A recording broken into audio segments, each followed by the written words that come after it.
Hello, ladies and gentlemen, and welcome to Skullgirls Get Gr8. This is the audio test. We will be starting soon. Please let me know if any of the commentators this week are a little too loud or a little too quiet. We want all of us to be about equally as loud, and the game should be just barely audible. If there are any recommendations that you would like to provide, please feel free to do so. We want the stream to be just perfect for you.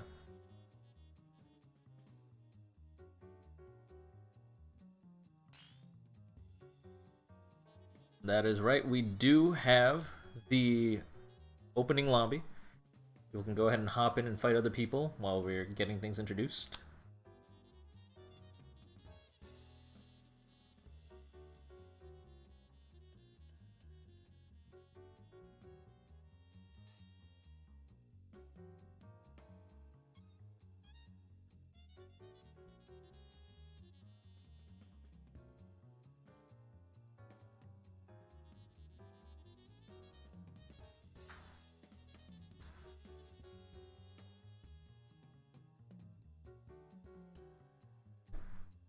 How's everyone doing today?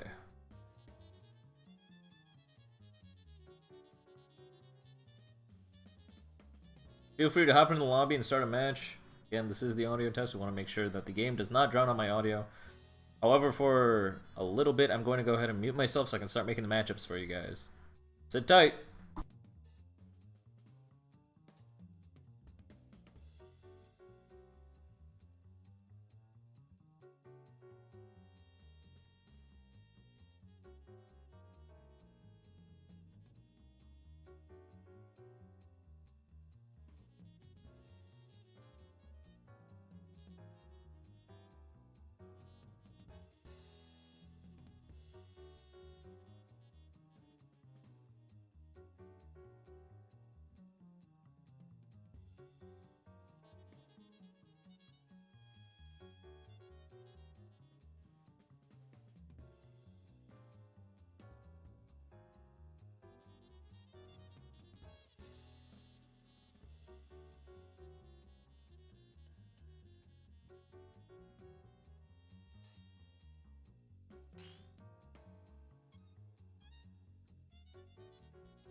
Don't worry. Your kingdom will be in good hands. Decide who's best in Eve! Fight!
Child's play.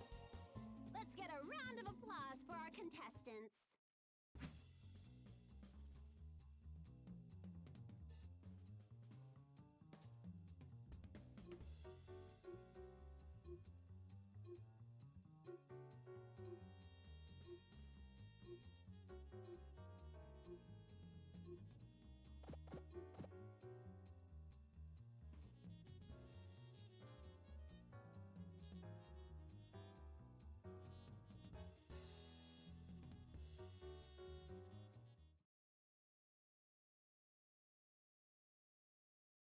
I will battle you as many times as it is necessary.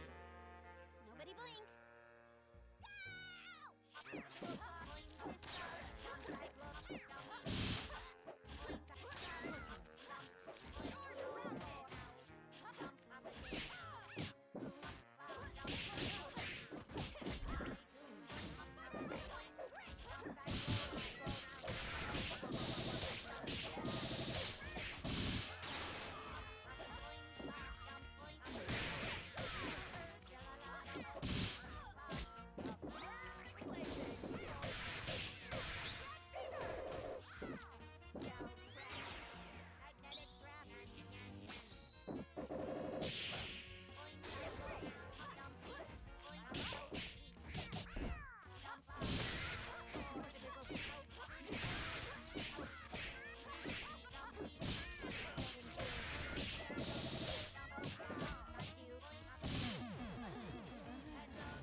Watch and learn. Break a leg out there. Showtime!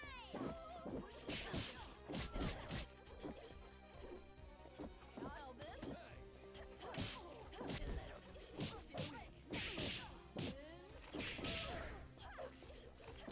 Place it below.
That's all, folks.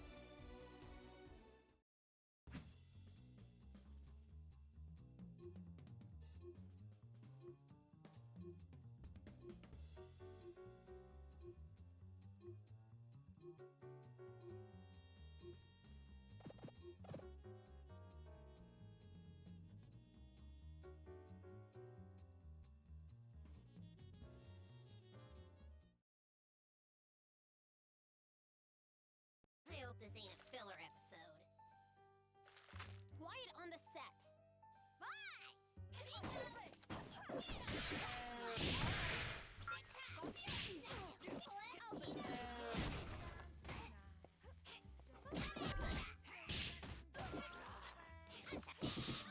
Yawn.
Okay, nothing left to see here. Instead of constant heartbreak, now let's raise the stakes.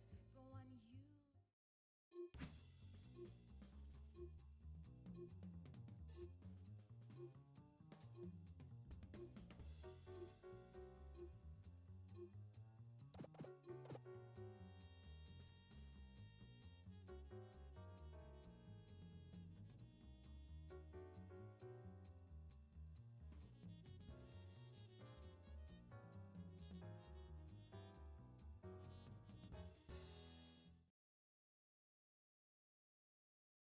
The show must go on, so you end here. Gentlemen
Alright, ladies and gentlemen, I am back. The matchups are out and posted everywhere. I'm gonna go ahead and get started. It looks like a lot of you guys are typing, and I'm not seeing any of it. Oh, there we go. Alright, I guess I was having trouble connecting to the Twitch chat. A little weird. We're showing up on stream.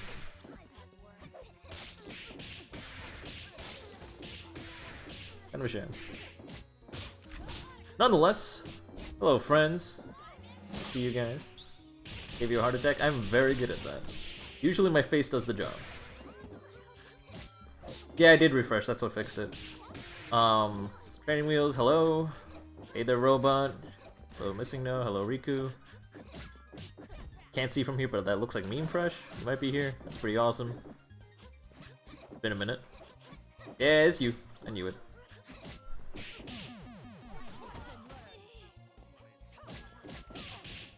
Hey there, Octopus. Rise up. What am I watching? Yo-Yo agrees. Hey there, Ryan. Nice to see you stop by. An air grab, a little bit delayed.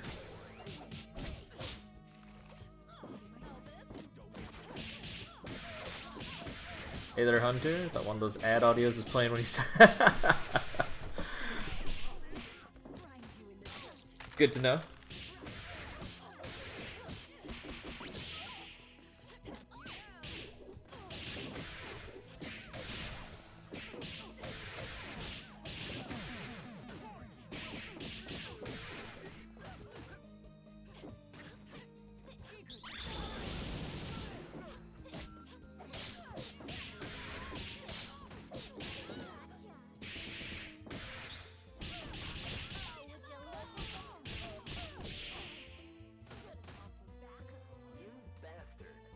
Oh, would you look at the time?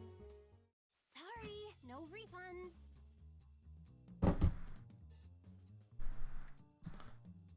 Any chance I get to show up? Aw, thanks, man. I appreciate that. Do podcasts with that voice crack.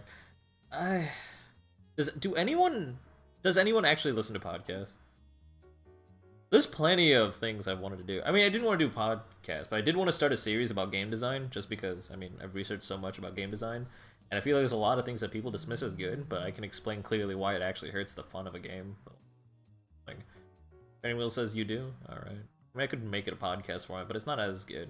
Like, having visual structure to it actually helps. Hunter says you do, depending on the topic. Worked in a lab. You would. Yeah, I guess it's true. A lot of people do have jobs where they can afford to just listen to podcasts for a while. That does seem very reasonable. Nice to have a voice. Depends on the topic. Yeah, alright. A lot of you guys seem...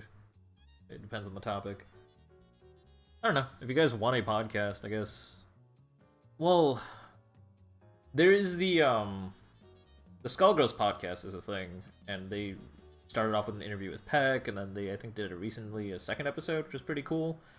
I think it was with Gelato, but I couldn't be sure about that. And then they were talking about vaguely getting in an episode with Get Great. I mean, I guess it was that.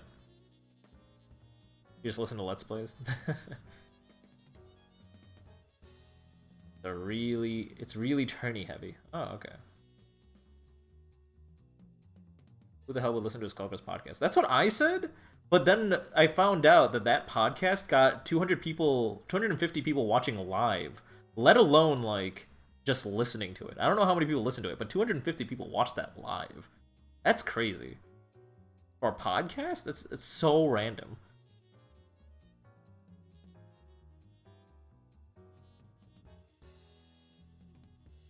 Alright.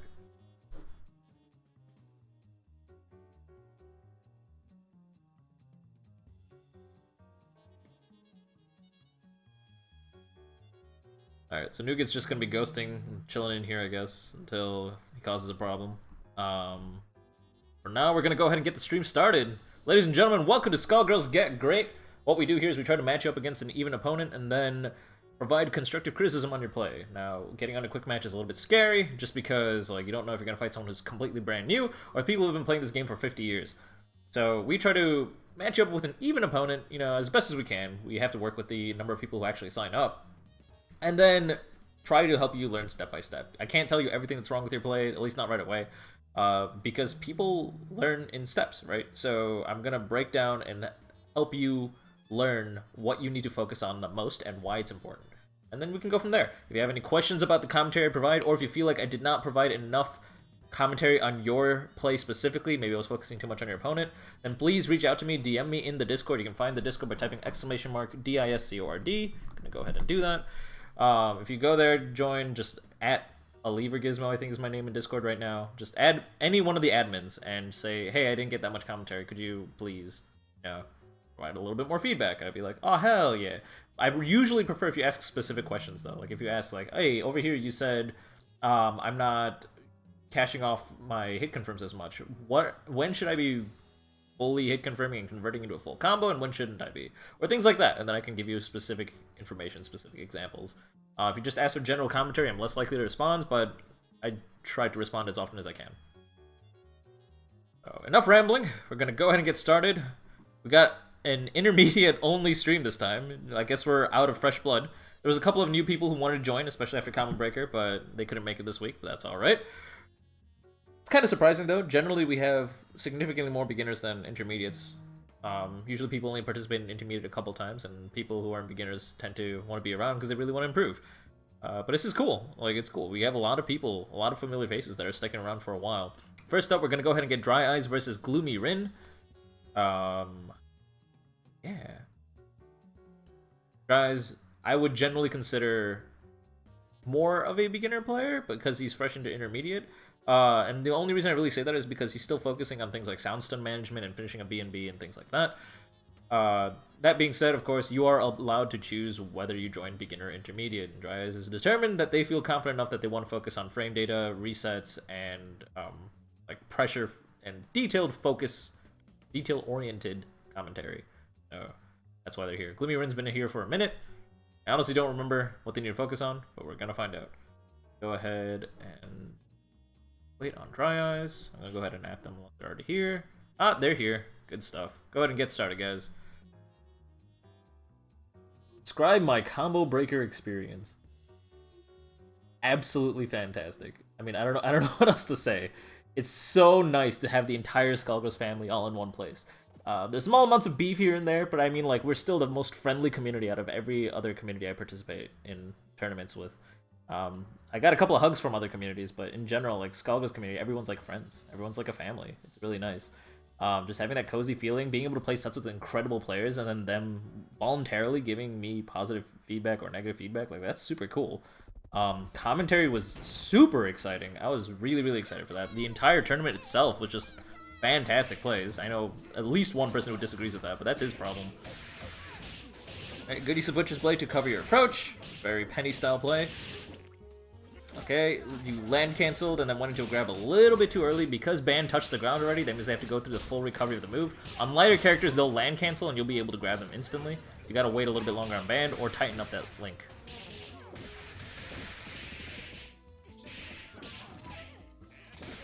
Alright, you went for a tick low there. I think you were expecting them to mash out pillars, so you tried to bait out because I saw you walking backwards a little bit. Oh, that's a lot of lag. Oh, this is bad. Alright, well, I'm going to assume that you went for crouching light kick and then didn't press any button afterwards because you were trying to bait out a pillar. If you were doing that, that is good. If you weren't doing that, do that. First match in a set usually, especially in like tournament style play, is best of 5. The first match is generally considered like the round where you get a lot of information. You play a little bit safe and you try to see how your opponent reacts. Wow, this lag is just not going away. This is all NA, by the way. Well, I guess now's as good of an opportunity as ever. Reminder that if you are playing fighting games, always play on Ethernet if you absolutely can. Or if there's any chance you can at all. Because playing on Ethernet is honestly disrespectful to your opponent in a fighting game. Because you may think your Wi-Fi is excellent, but no matter what, there will be packet drops. And there will be frames lost here and there that you may not notice, but it is happening. And it can cost people a lot of their game. Always play on Ethernet, turn off any sort of download in the background, etc, etc. Make sure that you are setting your GGPO settings appropriately. I recommend 1 frame delay for every 80 milliseconds of latency. That was harder to say than I thought it would be. But yeah, it was all that. Alright, so back to the game. We seem to have ironed out the wrinkles. Alright, got him with a jumping light kick. I think he accidentally couldn't convert off of that. Reminder that after jumping light kick, you can always go into jumping medium kick, and then you'll like land cancel, and then you go into crouching light kick after that. You don't have to use jumping light kick in the air and then just kind of wait till you land. You have other buttons.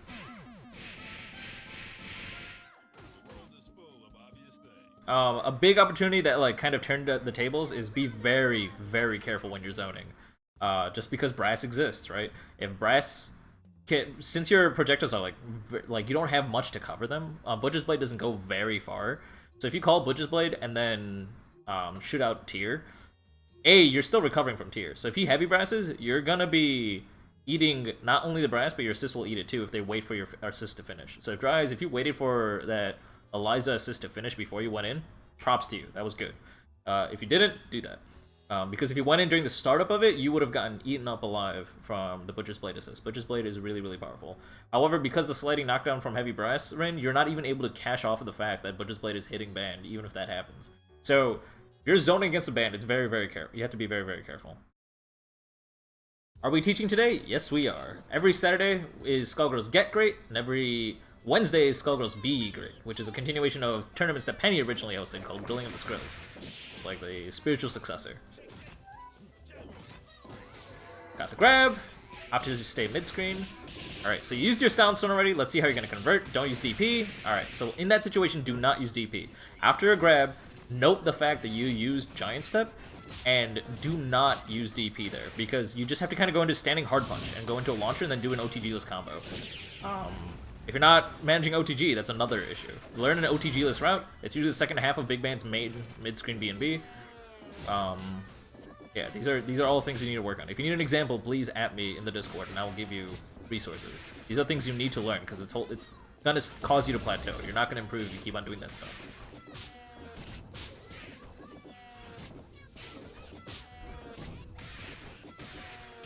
You have Heavy Brass. Alright, so a good way to approach is after you block item drop goes on cooldown. So you can jump up, just neutral jump up. You'll avoid the Air Show George. Then you jump your second jump forward, then you'll land, and you'll be about 3/4 to half a screen away from Peacock. You can use M-Brass to approach. It's fast, and it does decent damage, and it puts him into a knockdown state, which lets you approach a lot more easily. Heavy Brass also works, but Peacocks can bait that out. In terms of the Peacock play, you need to take advantage of your Georges approaching so much. Like, so first of all, if you throw out Walking George and your opponent's not able to approach you, like they're full screen away, George's Day Out, it will let you throw one more wave of projectiles, set up item drop, and then teleport for a 50-50, make it safe with the item drop, and then that's the core fundamental of how Peacock pressure works. It's really frustrating to deal with, and it's really, really hard. That's where Peacock is strongest, not full screen zoning. Another thing you can do is if you are feeling confident, like you already have an item, you can throw out Boxcar George, and Boxcar George will let you means you have to teleport right away, and it'll still sort of make it safe. That one's a little bit harder to do, but is generally preferred just because George's Day Out lasts forever, and it will prevent you from throwing out 2 more Georges. It's not always the case you want that, because a lot of times George's Day Out being out forever is actually a positive, because your opponent is always scared to do things. But your opponent can also take advantage of it, so be careful. Alright, we got heavy DP conversions. Gonna jump up. Went for a low. I think he meant to link there. No, maybe not. I don't know. Remember, after jumping light punch, you can go into jumping medium kick. That's important. Parry into brass. That was an option select stuff. If you don't know how that works, you input your brass just as you're about to get hit, and then the parry will come, and then your brass will come out afterwards. Because you have to tap forward for the brass input, that counts as a parry input. One of those funny things. Alright, Kara canceling is something you need to work on also, Dry Eyes. So if you notice your brass went past the opponent's point character, like keep your eyes on that parasol. If you realize you went past her with brass, you can cancel into SSJ and punish her. Like your SSJ will autocorrect. You will turn around. That's useful.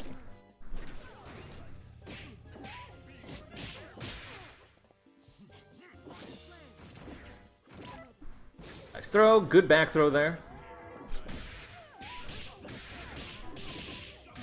Nice, okay. A little bit slow of a link, but that's okay. Yeah, you gotta work on that incoming setup. So this is interesting. You always opt to not side switch. Like you always end up trying to do a forward throw, then going to giant step to convert. If you side switch into the corner, like if you hold back as you're pressing grab, you're gonna be able to convert without using Sound Stun. If you're not used to managing Sound Stun, that's a perfectly acceptable option. I think we got it. Oh, you wanted Snap, I see. But it's nice to know that you're keeping track of your red health. That is also very, very important as a solo.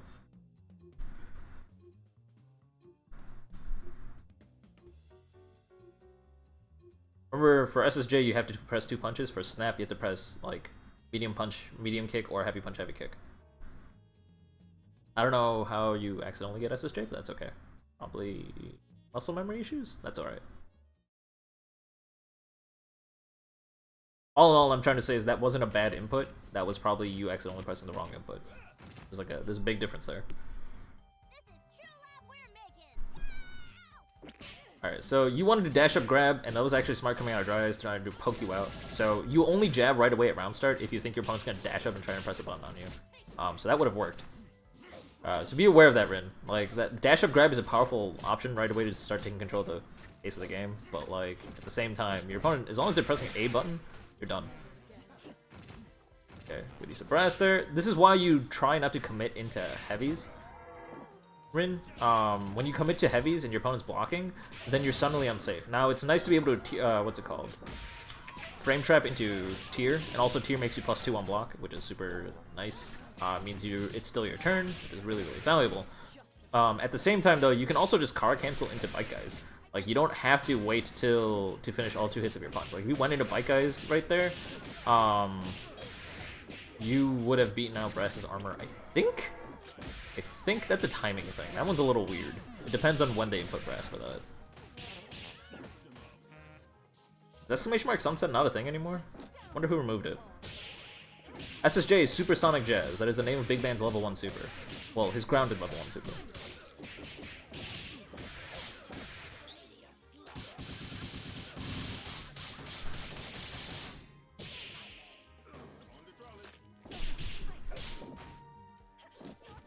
Alright, got that air grab. Alright, you air dashed a little bit too long there. After you input your air dash, you can cancel that at any point. You don't have to let that finish.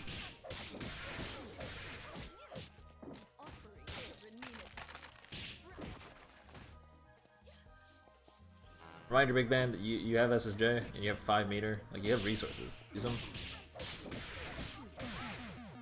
So here's the thing. So in general, mashing is considered bad, right? That's only partially true. The reason mashing is considered bad is that if they block it, they're able to get a heavy counter hit punish and then start, like, doing wonders of damage on you. Like, they could kill you outright super easily. However, at the same time, if you don't mash super, they have no reason to respect you. Like, they will have no reason to be afraid to go for unsafe resets. And if they go for unsafe resets, you're more likely to get stuck in pressure forever. So, there's this thing where it's like, you put the fear in them. Like, it's a concept of putting the fear in them. You remind them, it's like, no, I have SSJ. I'm willing to use it. Don't just suddenly go for unsafe resets. There are moments where you will be unsafe, and I will take advantage of it. That would have gotten you out and set you up for neutral. Then you could have approached a little bit, and then maybe gotten a snap off and gotten a lot of that red health back. If you go back, more than half your health bar was red. That's crazy. That's a lot of health you could have gotten back. Symbols, into Atrium for the sliding knockdown. You had OTG, so it's a true sliding knockdown. Reminder, keep an eye whether your opponent uses the OTG or not, Rin, because if they, like, at the end of the combo go into A-Train, you don't have to be a part of the full sliding knockdown. You can tech forward, all those things. OTG management is actually surprisingly important in Skullgirls, just gotta be aware. You'll notice that the more comfortable you are with your character, the more you're watching your opponent and not yourself, and sometimes you have to remind yourself to watch your opponent and not yourself. Sometimes mid-set you start realizing you're, like, doubting yourself, or at least subconsciously doubting yourself, and you start looking at your own character. When you're watching your opponent's character, you're a little bit more aware of what their options are, and you will learn a lot faster of what they can do. Alright, one for air grab. One for standing light kick there, that's brave. Hard read on the A-Train, that's risky, it worked, don't consider that a good thing. It shouldn't have worked. Symbols, heavy A-Train there. In that situation, I would have gone into Embrace just because you were so close to the corner. You could have picked up off of OTG and gone into a full combo. And for early air grab, you're not really building much on Dizzy on your opponent. Managing your own Dizzy is extremely valuable because there's a lot of damage you're just kind of throwing away.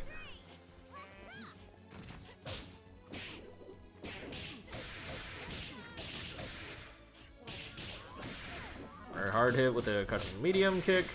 They were in the air. So this is a thing that's really hard to do with Big Band.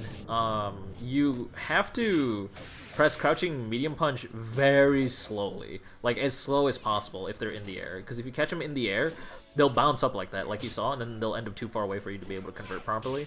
If you press it very slowly, it keeps them close enough to the ground that you can actually still do stuff afterwards. Either that or just go into A-Train and keep it simple. That's up to you. Crazy parry. That's brave as hell.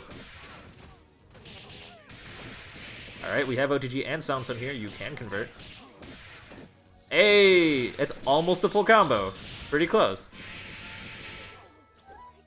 So something positive about what you did there, mostly on accident, I want to point out, is you didn't wait till you were at full on Dizzy to use your super. Level 3, it doesn't matter as much because it's already going to scale really hard. But in general, using your supers before you hit max on Dizzy is important, because if you're at max on Dizzy, all attacks you do take an additional 30% of scaling, which means they're going to do significantly less damage.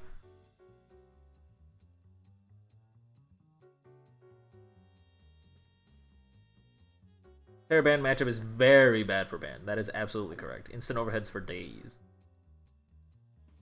Yeah, it's actually a very important thing you brought up, training wheels. So Rin, one more thing I want to point out is that you went for like reads on jumping air grab, like jumping grab a lot.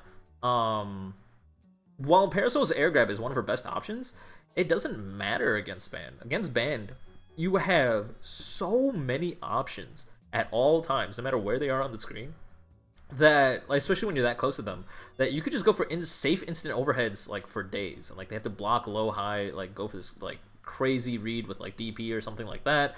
You have safe jump setups, so if they go for a DP, you get a punish. If you don't know any safe jump setups, at Penny is a safe jumping god of Skullgirls. I swear to God, you need to. I guess I swear to Penny. What? I don't know. You go at Penny in that Discord, like right now, and ask for safe jump setups, because if you practice safe jump setups, you will not struggle against Band with Parasol ever again. Because if Band mashes DP or SSJ, you land and you can block it all. If Band does not mash at all, then you get to re-jump and continue to apply infinite instant overhead nonsense. Training Wheels has got a safe jump setup, that's good to know.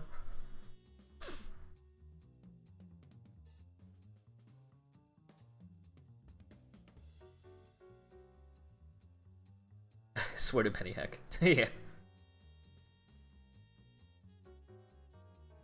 Scrub Lord player, but I felt the same frame of lag when I went for that parry and died. Scrub Lord prayer. Oh, okay. Stop telling them how to deal with my BS.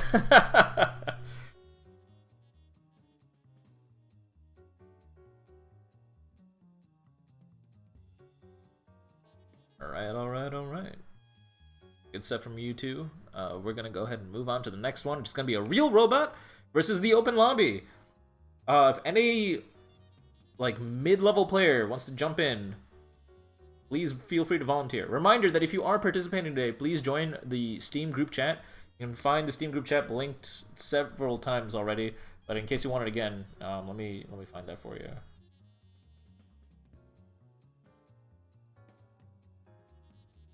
Where?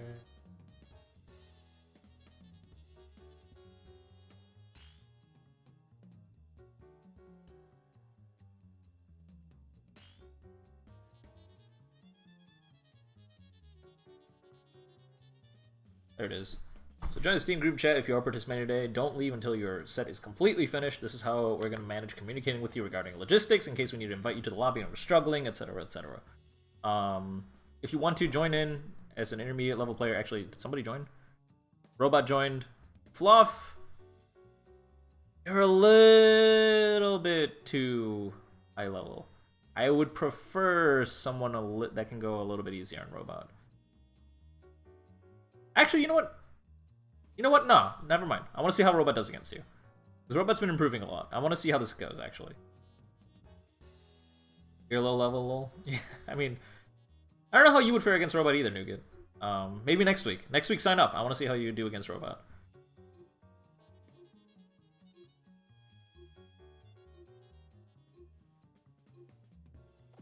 Yo, you are banned from joining any open lobby that's not your own.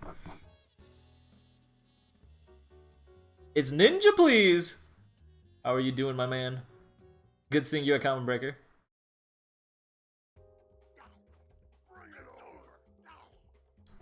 Alright, the Filia mirror. Now this is actually the reason why I was excited about this, because I was hoping Fluff would pick Filia, because I wanted to see how this would go. Nice juggle on the double, but you overcommitted. Now Filia is a character that's extremely mobile. She can be anywhere she needs to be at all times. That's what I'm talking about, right? Safe jump setup.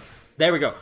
Rin, if you're here from the last set, that's what you need to do. You see how that Filia hit his opponent and then landed, and then even though Robot was mashing Gregor like all the way through, their opponent landed and was safely able to block it.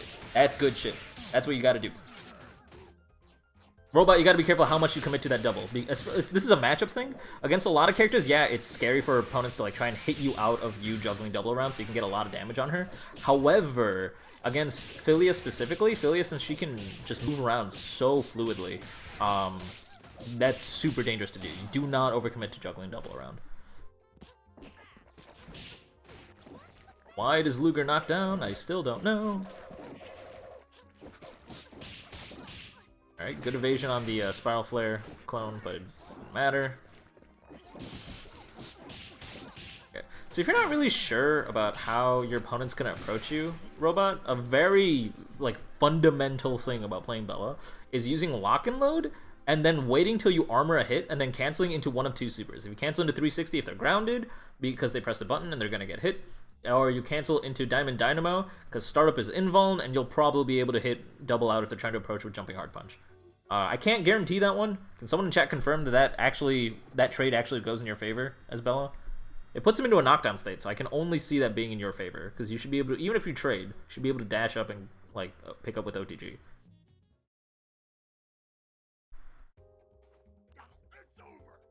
I got me a probably. That sounds good. All in the mind.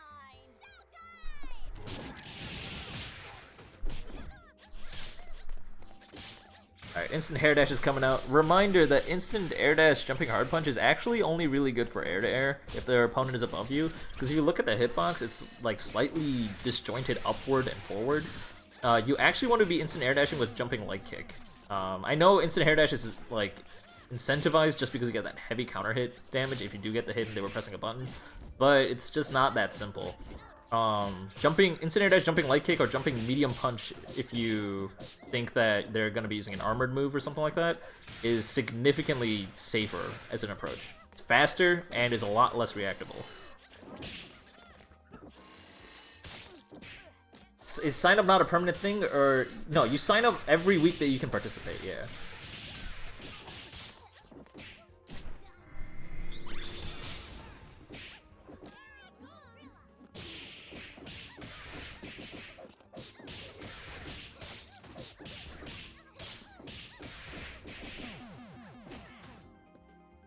That's why I re-release weekly signups every week. If you guys follow the Twitter or Steam or Skullheart thread or Reddit, like literally anywhere, I send out weekly signups and for that week's specific Get Great. Imagine having a life. Not me. Can't do it. 500-year block stun. Okay, so speaking of Bella's level 3 and 500-year block stun, reminder that if you do block Bella's level 3, instantly push block it. Because you push blocking it actually reduces the block stun, even though it's a single hit move. So if you push block Bella's level 3, you will only have to do the 25 frames of block stun that you have to do when you push block, as opposed to like the 5 billion you have to do if you just keep on blocking, respecting it.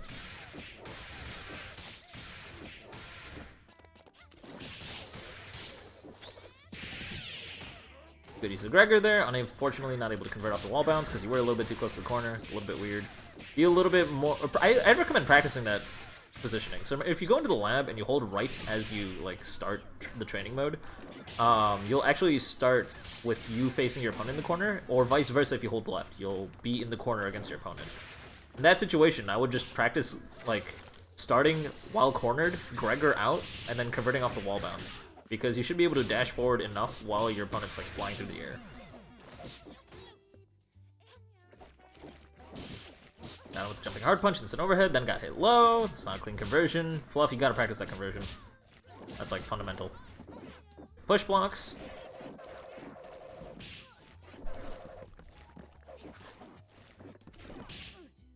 Counter hit low. Does the tumble run. Didn't cancel it fast enough. Double cross under. Literal double cross under. We just commit. Alright. Fluff, you were pressing way too many buttons there. Bella had 3 meter, that's always scary. You have no idea what she's gonna do. I would recommend like jump canceling early or something like that, going for instant overhead in that situation, just because, you know, if Bella's doing level 3, you're fucked.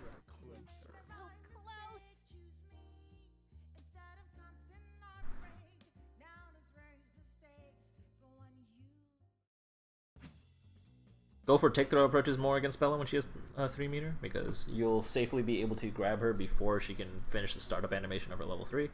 Which, correct me if I'm wrong, it's true hyper armor, right? Like you can't sweep Bella out of her level 3. Pretty confident on that one. The only reason I doubt myself is because like Taunted SSJ isn't actually hyper armor, it just has 47 hits of armor. It's like really strange. You cannot sweep it. Thank you, Onesan.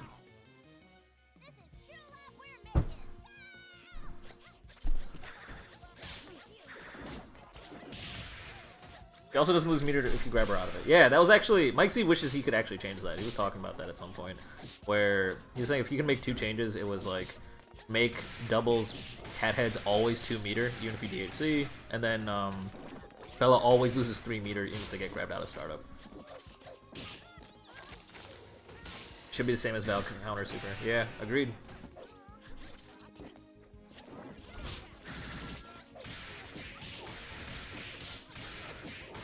Level 3 is gonna be like that. Level 3 I don't think is like strictly meant to be a neutral tool. It's meant to be like a pressure tool. So the fact that people can just throw it out safely is just kind of crazy.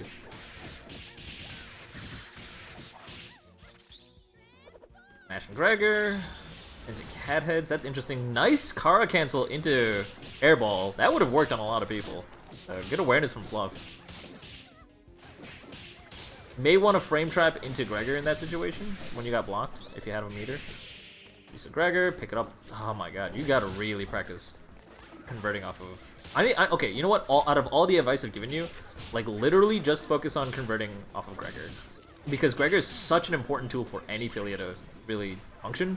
And you getting a conversion off of that and then being able to go and start applying your pressure, you know, just like safe setups out of everything. That's fundamental for you being able to play Philia. So, practice converting off of Gregor. That's your homework. All the other advice is like just sugarcoating. Like all you really gotta do is practice converting off of Gregor right now. Also, reminder that in case you did try to input Gregor after your hairball, like autocorrect, you have to input the next move in the direction that you are facing. So if you do hairball and your hairball turns around, you have to turn your input around as well. So you have to do Gregor facing right. Interestingly enough, even if you go past your opponent, if your move does not autocorrect, that does mean that you have to input the next move in that direction. So if you go brass under your opponent, you have to SSJ in the direction that you're facing, not the direction that your opponent is. Gregor sucks, but it's like that one friend where it's like no matter how much they screw you over, you're still like brothers for life. One of those things. It's a love-hate relationship.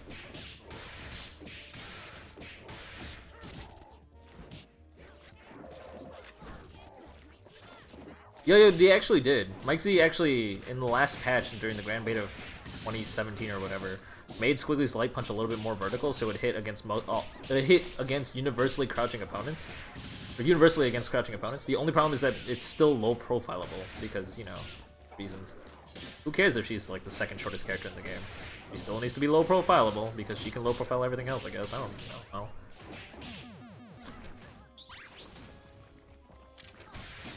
Reminder that Squiggly is like 14.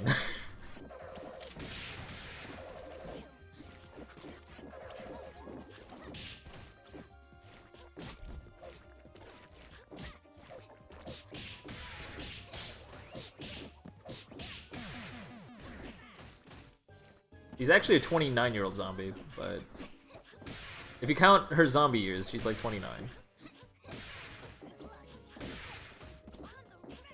I think she's like 32 now. Hey there, Drills. Good to see you here. Miss you already. Throwing out level 3 in neutral. This is exactly what I mean.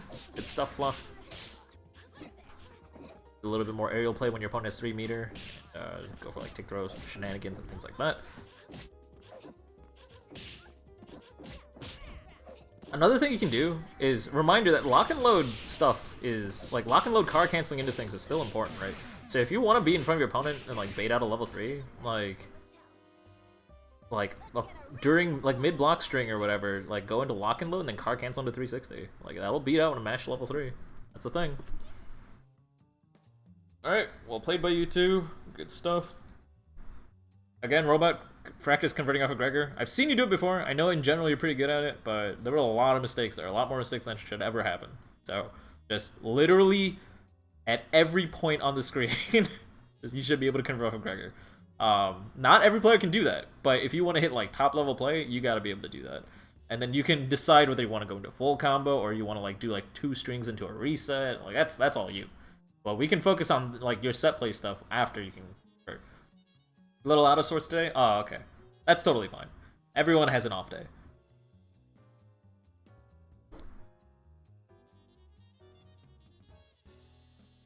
However, this is an on day for Meta and Meat. Let's go. Let's go ahead and get these two into the lobby. Meta versus Meat.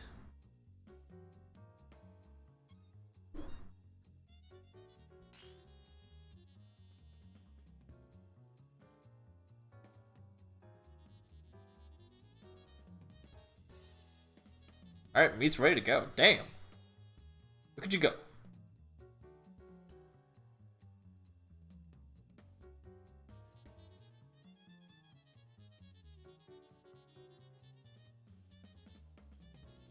Set play is a thing you play a set.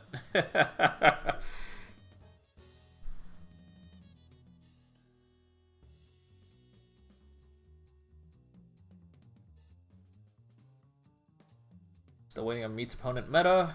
Is Meta here? I'm gonna go find them on Discord to see if they're around. Meta.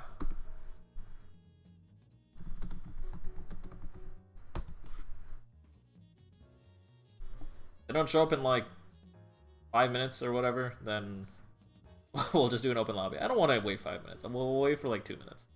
You guys should be here. I'm being way too generous with that shit.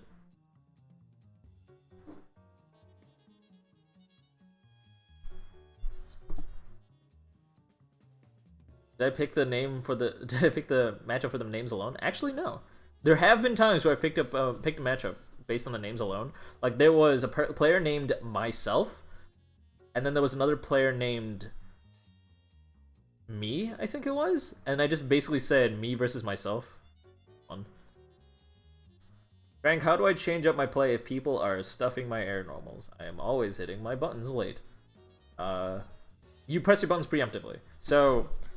That implies that you're playing way too reactionary. You're watching your opponent and being like, oh, okay, now's the situation I press my button. Ah, heck, I pressed my button too late. You need to go in and start watching where your opponent's habits.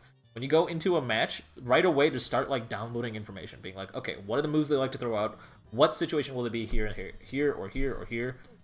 And yes, like literally be like, I think they're gonna jump up and press heavy punch. But if I jump up and grab first, they'll jump right into my grab. You jump and grab. That way your button can't be late.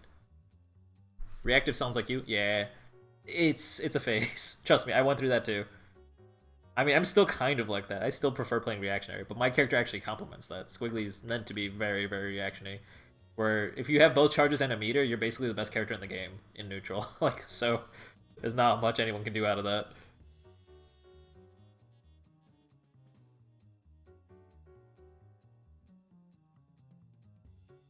The other way you change up your play if like people are stuffing your air normals is go for grabs. Grabs are 6 frames or 7 frames. They're dumb fast, extremely fast, and like if they are just like chicken block land canceling your air normals or whatever, then boom, you got that. If people are beating out your air normals, that means they know how to get around your air normals and you're gonna be using those normals against them. Or like dash under and go for an anti-air.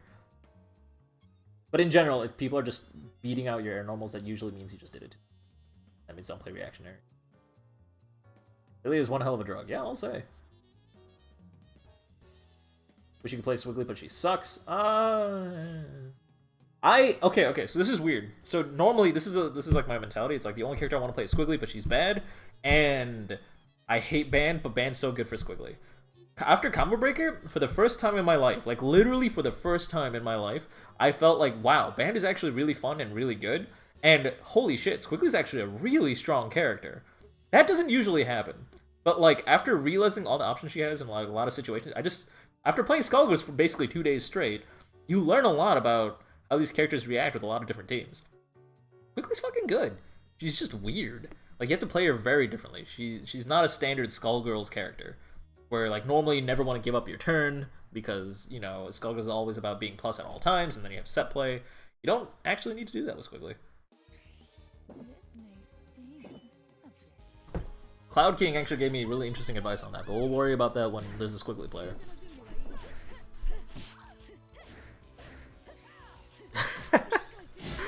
We're playing that Scapel's Hopscotch. Nice. Ending there on the Shuriken. That's a good frame trap there. If your opponent tries to press any buttons outside of the super, you could get... Like, you can be safe. If you do that... Don't do that all the time, though, obviously, meta. Be very, very careful when you throw that out. If you throw out that Shuriken all the time, your opponent can just mash super after the heavy. And, you know, always beat out your Scapel. I also think Command Grab would, like, low profile it, but I'm not actually sure. Then they can go into more set play stuff after that, instead of just, you know, supering and then sitting like a duck. If your opponent was playing a team, they could also DHC into a combo after that bypass, which would be horrible for you. Both these players seem to be playing solo Valentine. I didn't even know. Is this normal? Like, do both these players play solo Valentine? I didn't think this was normal. I thought meta played a team. Meat, I just don't remember.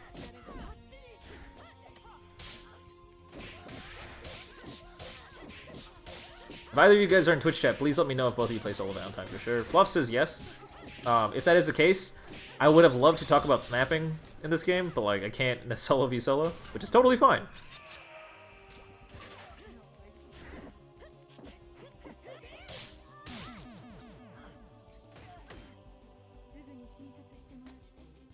Alright, so I have this like dumb problem where like 2 days ago I sprained my ankle, and like almost anybody sprains their ankle, and I was like, after a couple hours you're fine. My ankle won't stop hurting. I don't know why I'm telling you guys this, but it's really distracting. It wasn't even like I like tripped or something and then I sprained my ankle. It was just like I woke up one morning, my foot was sore, and I'm like, oh, that feels like a sprained ankle. This sucks. I wonder what the fuck I did while sleeping. Did I rice? Yeah, put my ankle in rice.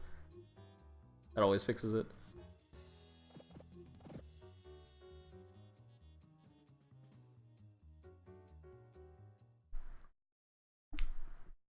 Time for your physical. Gentlemen and ladies, it's showtime! So Fluff called something low crush. I'm gonna point out that there's actually no true crush in this game. There are no moves that are actually invulnerable to highs or lows. You can low profile things or high profile things, but there's no true crush. Crush, for people who are not familiar with Tekken, generally means that the move is designed to never be hit by a specific type of move. So if a move's like physically could never ever, like programmatically never be hit because by an overhead ever, that's called high crushing.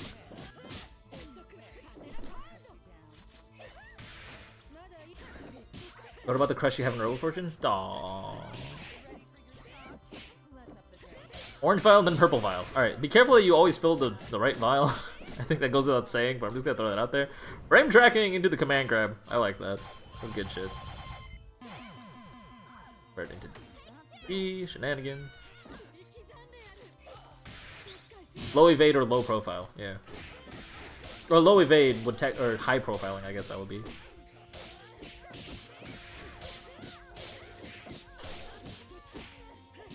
For any Tekken players out there, that's also why mid-crushing is a fake term. There's no such thing as a true mid-crush. Yeah. So, you guys are like going for like these crazy strings and then loading Vial. Only load Vial on a sliding knockdown. You guys have sliding knockdowns. You have standing hard punch hit 3 times, right? So save OTG, go for a sliding knockdown, and then load Vial. If you absolutely have to, then do it on a hard knockdown or like attackable knockdown, but like don't really. In general, you want an assist to cover you or like be hitting your opponent while you're loading a vial. There's no reason to really be doing it just after like a block string or like after a hit string even. Also, try to hit confirm into your vials. In general, you should be throwing out shurikens unless you know you're gonna hit your opponent. Vials are very, very valuable. Like watch Cloud King's play, you'll notice that he never just kind of does vial for like throws out vial. He rarely does that unless it's an accident. In general, you really, really have to hit confirm into it because it's super valuable. You dedicate a lot of your set play just to like get a knockdown so you can load vials, and then on next hit confirm, get the kill. That's a big deal.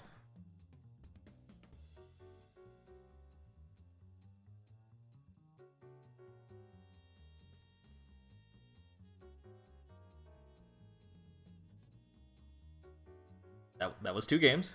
You guys can keep playing. Go ahead and ready. You keep messing up your conversions. This is a mess. Oh, don't worry about it. I mean, this isn't a competition. This is about what you need to practice. So if you keep messing up your conversion here, that means you're not 100% consistent with it, which is good. If you realize that, that means that's something you need to practice. It doesn't matter if you normally get it or get it most of the time. You should be getting it all the time or not using it. Either one is completely acceptable.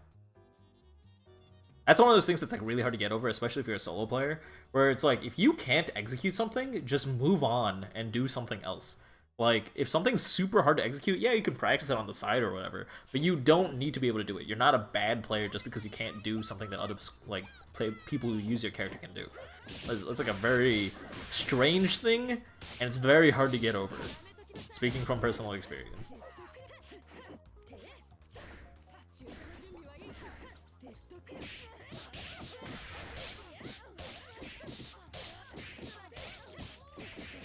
There we go, we got conversions. Went out, jumped away from Max and Dizzy, try to see what your opponent was going to press, avoiding bypass. That was actually a really, really smart way to get away from your opponent and build some space. You should be going for resets a little bit sooner, so this is good. I'm seeing full combos out of you, which is nice. Like, this is, like, good play. A nice Poison Vial, this will get the kill. Good stuff. Excellent management. In general, instead of going for really, really safe like back-offs, you generally want to do that really, really early on in a set. And the reason I say that, it's like you back off and try to get information on your opponent. You want to know, is my opponent going to match or whatever. In that moment specifically, you should have just kept on applying pressure because you should have already known that my opponent doesn't match how to sit things. Like, remember that frame trap from way earlier when you threw your scaffolds? You knew your opponent was not going to match. Remember when you went for a command throw after a block string? You know that your opponent's not going to match. So you already had all the information you needed from previous games to know that you didn't need to back off and be safe to avoid bypass when you were in that corner applying pressure. You should have just gone for an instant overhead. You should have gone for, like, real dirty stuff. You have all the information you need.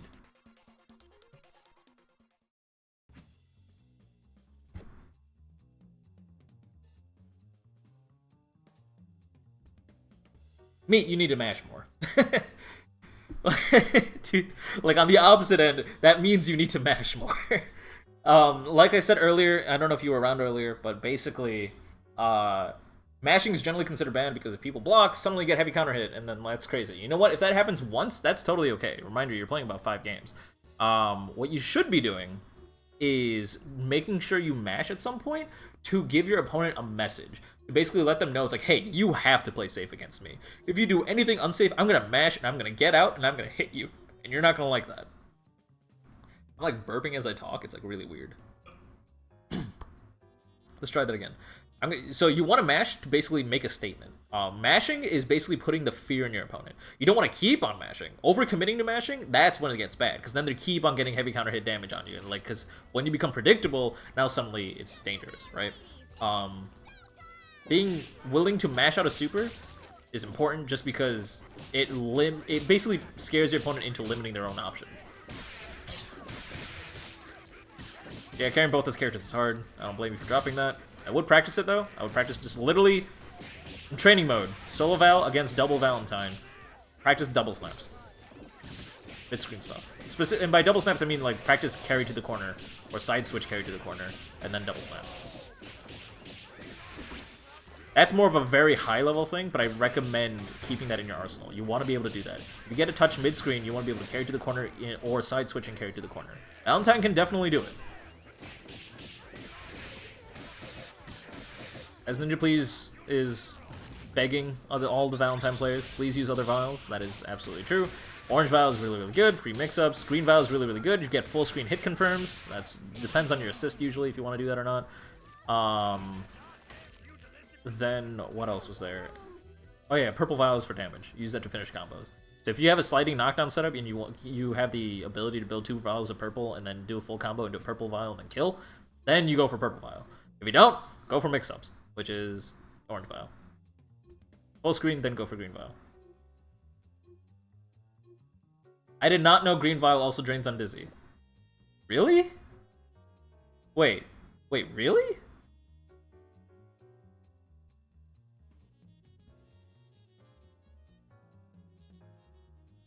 What the hell? It adds on Dizzy. Yeah, it adds on Dizzy. It doesn't drain on Dizzy. It subtracts?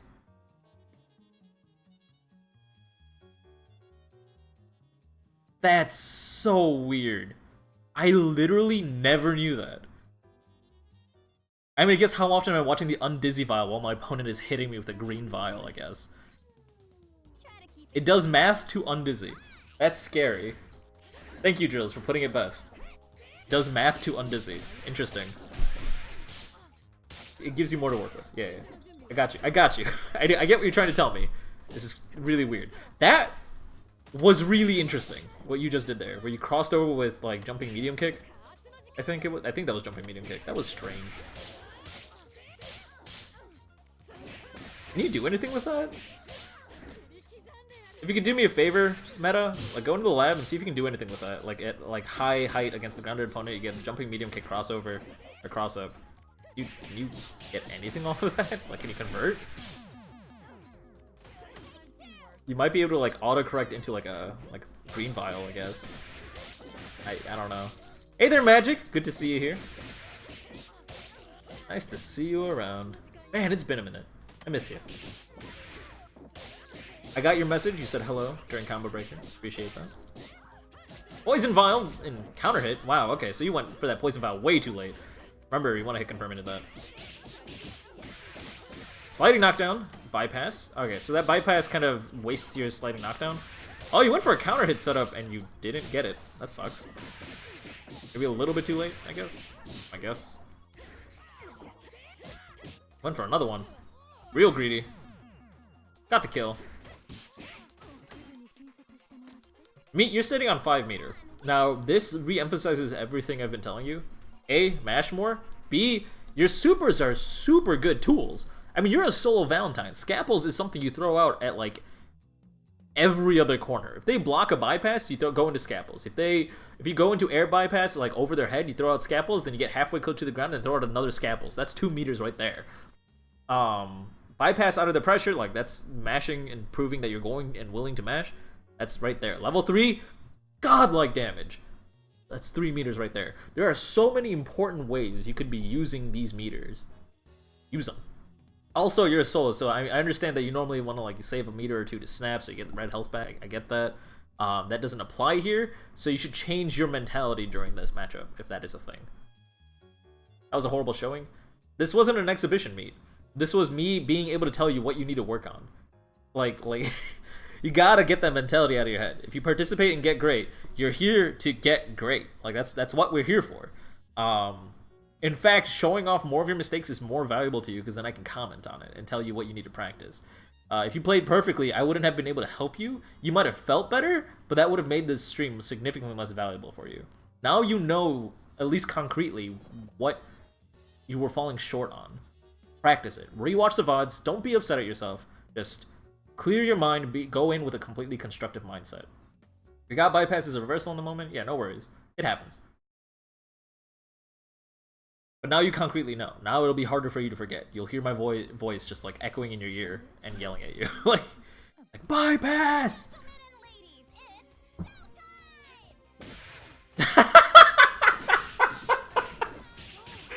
Just dash up standing hard kick anti-air.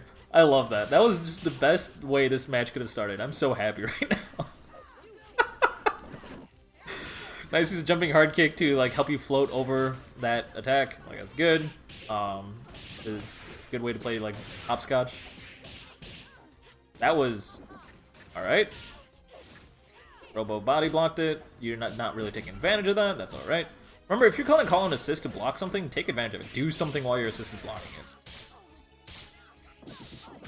Load a vial. Do bypass to punish the tier. Bypass, I think, low profile's tier, right? So you can go under the tier while Robo eats the tier, and then you're fine.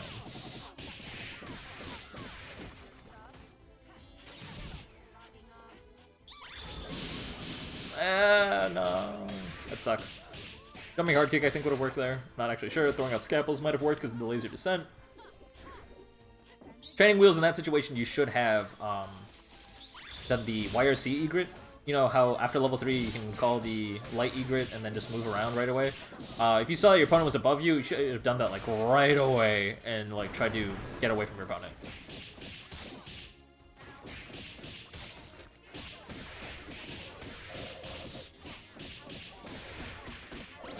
Red Burst Bait almost went for the cross under a little bit too... You were too confident that Missing No was going to be patient. That was pretty good. What is TCM? That is the crank machine. That is I. If we can't find an open lobby opponent for you, then we have me fight you. And I tend to meme around a lot because I want to educate you, so I try to do the same thing over and over again to see if you can find a way to break through it. If not, I give advice on how to break through it. You want to fight me, Yo-Yo? Alright. TCM is the best part of the stream? Absolutely not, but thank you, that's super flattering and it makes me blush. Tamaki Notora, you have a way with words. Drills also wants to fight me. You should sign up, Drills! Sign up for Get Great and I will fight you. Or if we have open lobby after this, then I'll go ahead and shoot you an invite. Even Wing's excited to see you. Hey there, Wing. Good to see you here. Super excited that you decided to stop by. The Crank Kumite. One day. I'm not feeling it right now. Like, I'm not feeling good about my play right now. I have things to work on. One day I'll do a Kumite. But back to this. Back to Get Great.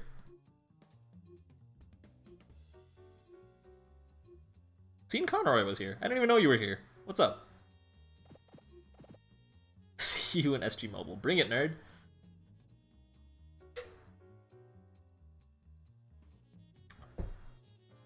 Yeah, Cloud tried to organize a Kumite at CB. I mean, it worked. You got all of 4 people to fight him. That's a shame. How often do you get to do first to 10s with Cloud? I mean, I guess I could ask him online, but it's not the same. You down, baby girl. Gentlemen and ladies, it's showtime! You're a lot further than the rest of us. I don't know. Anytime you're playing Skullgirls, you could be learning. This is the way I view it.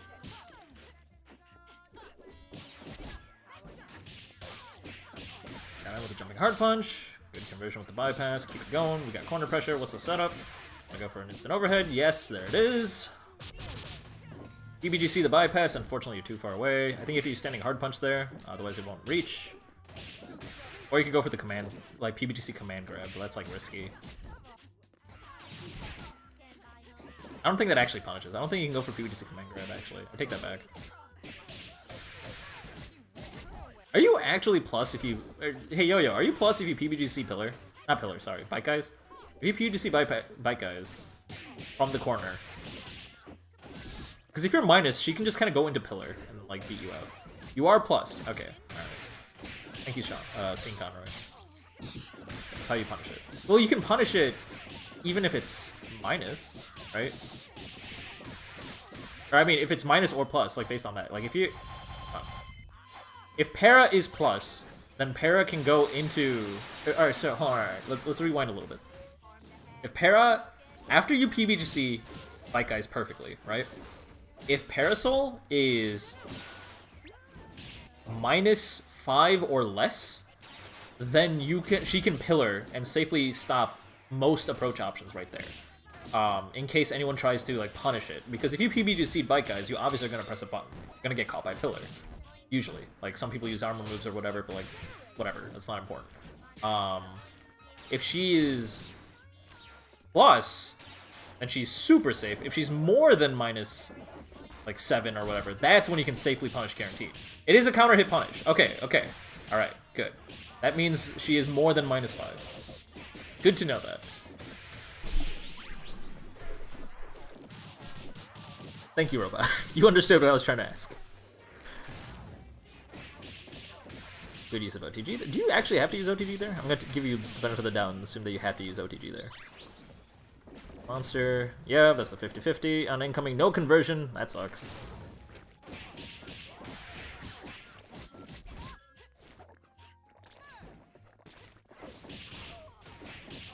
You don't counter hit punish? I'm so confused. Oh, no, you don't have to use OTG. Okay, alright. Bearing wheels don't use OTG there. You can convert more cleanly. How do you convert off a monster? However you want. Look at it. Ninja nailed it. Buttons. Good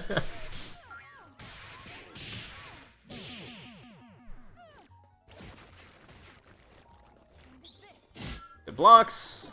You should have used another Scalpel missing though. You had another meter. You should have fell halfway and then used another Scalpel super. You would have either killed him or you would have safely landed a little bit better. That would have been nice. You would have still had 3 meter left to go into level 3 as soon as you land, in case you wanted to be really greedy, which is not your style, but it's an option. Now on your meter, it's important. It completely defines your options, whether it be incoming or whatever. H. Luger into whiff. That's my jam. Like my favorite tech in Skullgirls is PBGC Alta 4.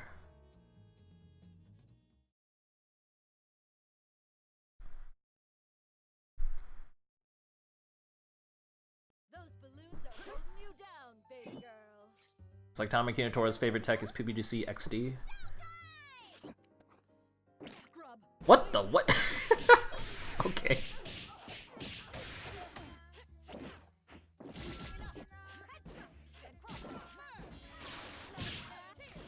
Good detonate. That was smart. That was actually super smart. I respect that.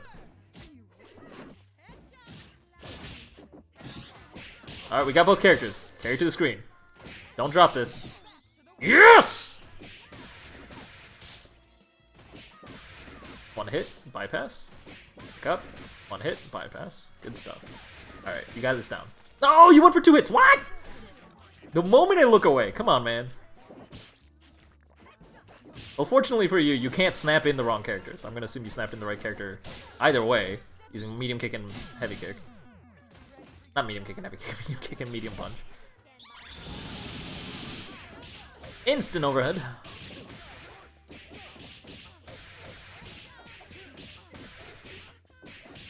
Got the cross under. Kill that Valentine. You didn't have 2 meter to what's it called out?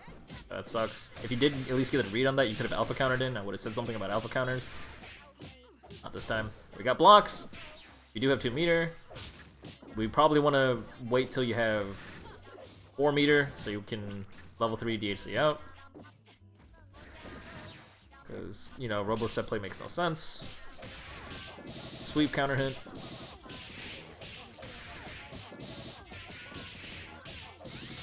Alright, doing all of a -2 damage. Respect that.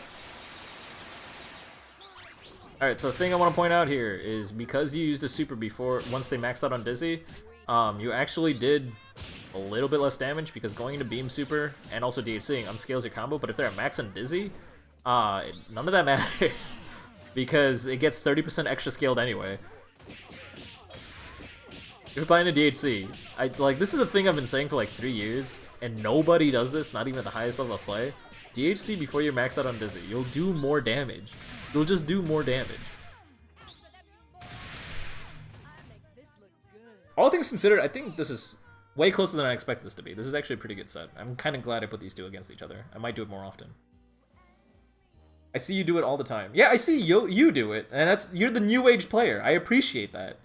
Like, I respect that. That's good. I'm talking about like when at Frosty 2018, when I was commentating, I lost track of how many times I'm just like, nobody does this. Why they would have killed if they did this? I think it was like 3 whole times. That was like top 8. Not top 8, it was 24 to 8 or something like that.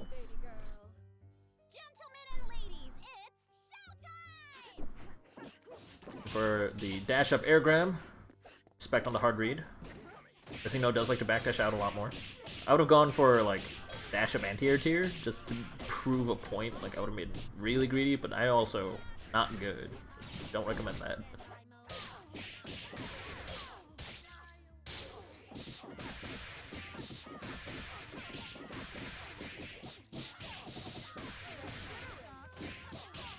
Alright, full on Dizzy.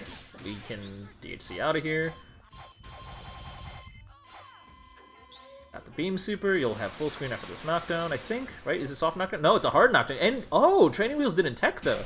So training wheels, you got to keep track of if your opponent used OTG or not. Like, just start watching their character. I talked about this before, but the more confident you are in your own play, even subconsciously, you'll start watching your opponent's character more. Sometimes you got to remind yourself to not watch your own character, because you should have known that your opponent already used OTG. You could have tech forward there and completely screwed up Missing No trying to get away. Not that any of it matters. You ended up catching Missing No's Robo Fortune anyway. That could be really bad.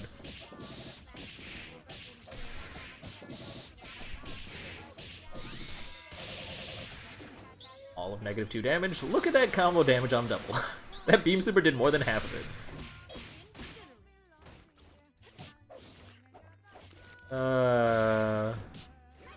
Or Robo.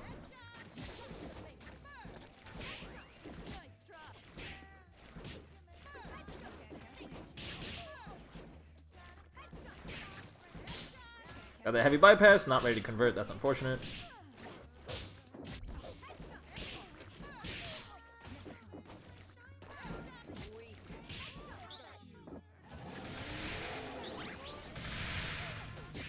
Pick up with OTG. We don't have OTG anymore. What are we gonna go for? Good. We stand into a mid. I don't recommend going for the mid there, training wheels. You should have gone for a low or overhead or, you know, more than one hit maybe. Like, if it was a squiggly, then I understand like stopping after the mid there, because I would be afraid too. But against the parasol, no reason.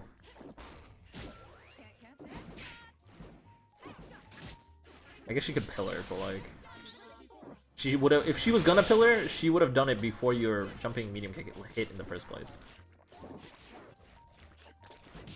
You can also shoot heavy tier or anti-air tier, and after your medium kick, if you're worried that they might pillar and you want to bait it out, because it'll reel you back away from the pillar. Missing No should be forcing training wheels to play neutral. Agreed. You have. Just know you're playing. Okay, this even fits your style. Like, if you want to play lame, now's the chance to do it. You. There's no reason your opponent should be this close to you. Get out!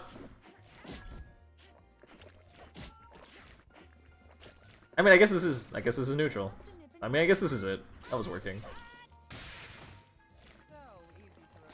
Training wheels from your side, you should have set a Monster Joe.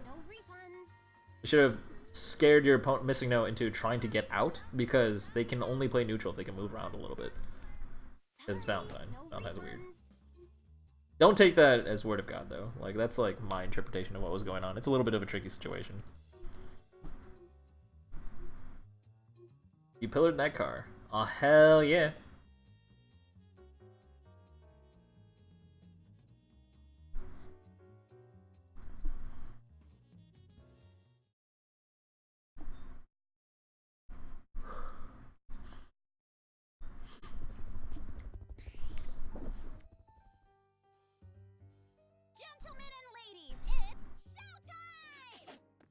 Alright, one for a poke. You expect your opponent to backdash and stay on the ground. I don't know why you expected that.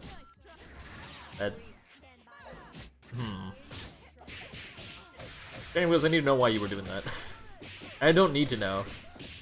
I'm confused.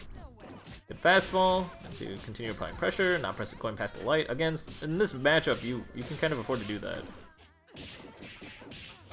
Missing No's Valentine doesn't mash. You have all the information in the world to know that you can go for unsafe stuff. It's so weird. Like, I'm telling people today to mash more, and at the same time I'm telling people to take advantage of the fact that nobody's mashing. So it's like you're falling short on both ends.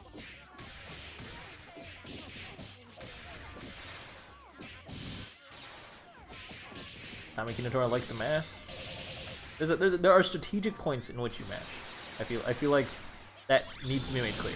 And then once you have situations where you know you're gonna mash, you want to mix it up, because then they're gonna adapt to you. So You wanna be like, okay, I wanna mash in different spots of pressure instead, and they're not ready for it. That's the ebb and flow of like Yomi.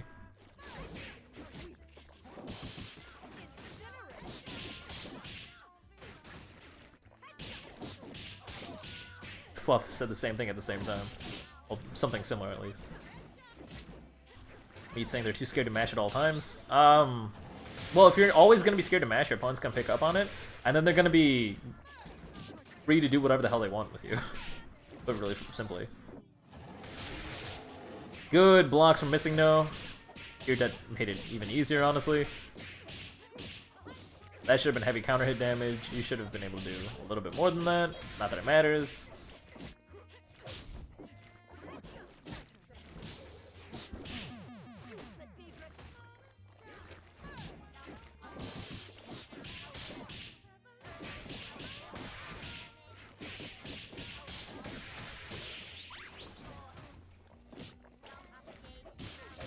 Anyways, you should practice reminding yourself to set up Monster Jail. Because there, your monster was used up and you were safe for a little bit, and you didn't go for a mix-up or anything. If you're not going to do that, then just backdash and then go into monsters when they're in a hard knockdown. Again, Monster Jail heavily cripples all your opponent's options and lets you go for, like, all sorts of dumb pressure. And if they try to up forward and, like, block the monster, now they're suddenly under pressure again. You were solo double in that situation, so it's not as powerful. Not literally solo double, you were anchor double, I should say. It's stuff. It's something you gotta be aware of. Monster Jail is really, really powerful, and players are using it less and less often, as people are opting to just get the kill as fast as possible. But that doesn't negate it as an extremely powerful neutral tool. Yo, do you want to fight Tamaki Notoro, or do you want to fight me? I'll leave it up to you.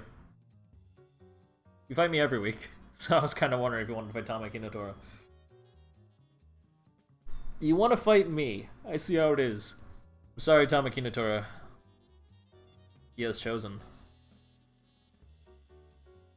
Wait, did I? Yeah, alright.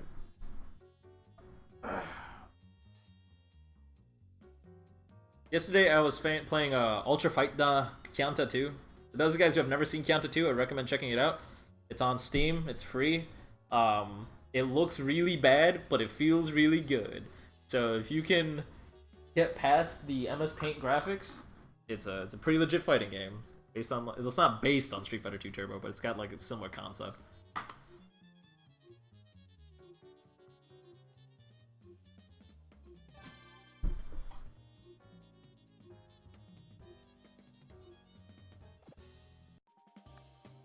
Let's see if I remember how to play this game. I haven't touched it since Combo Breaker, and I kind of hate myself for that.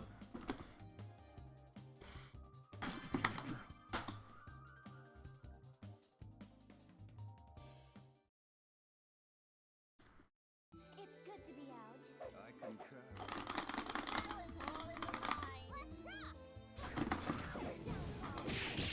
Oh my god, I didn't jump. That sucks.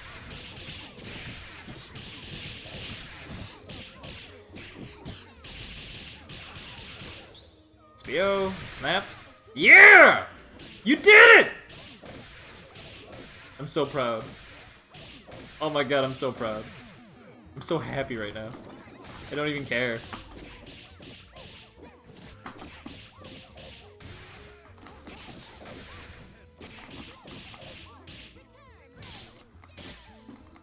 In general, if you feel like you didn't get close enough to the corner, also remember you can go into Arpeggio SPO. It's important.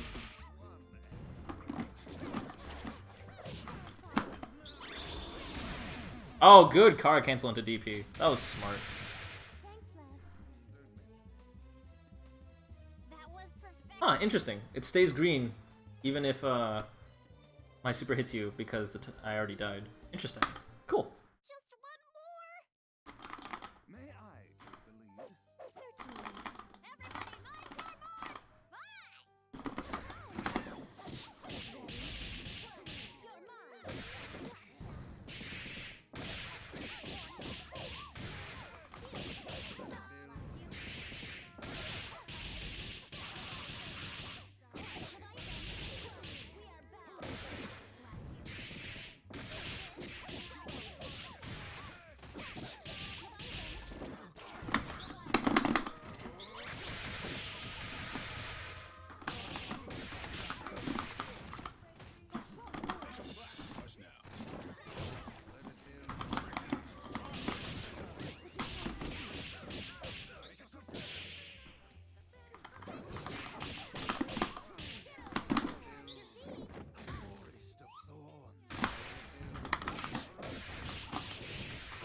Oh my god. I'm dropping frames. No! Damn. That sucks.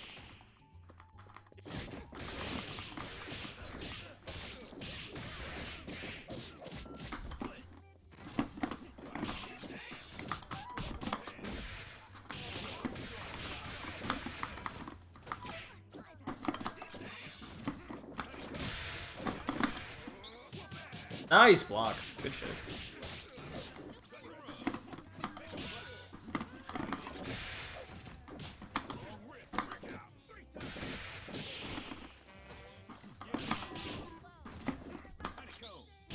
Ah! Nice. A little bit too slow. That sucks.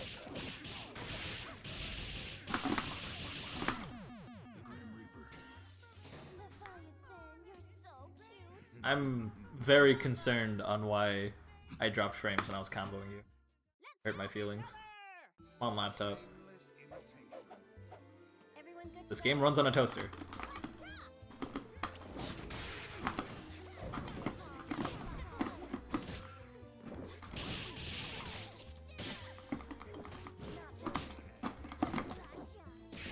Huh, I thought I was past it.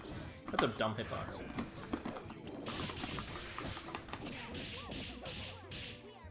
We're into frame trap into cremation. Sucks. That also sucks.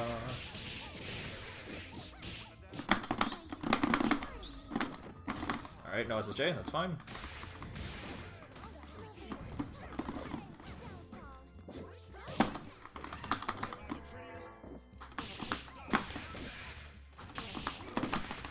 Oh my god, what the fuck?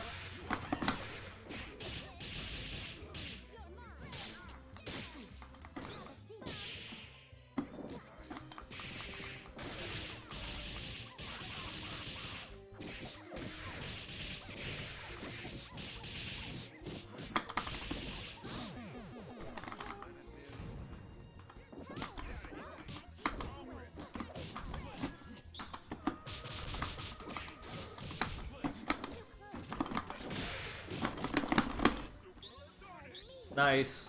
Good stuff.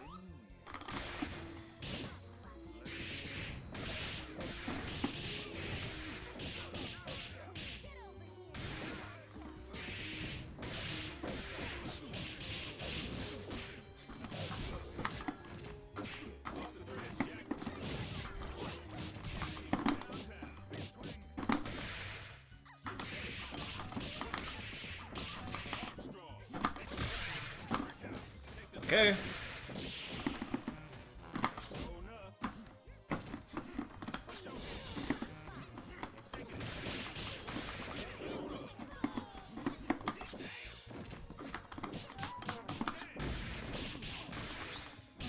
Their card canceled in the level 3.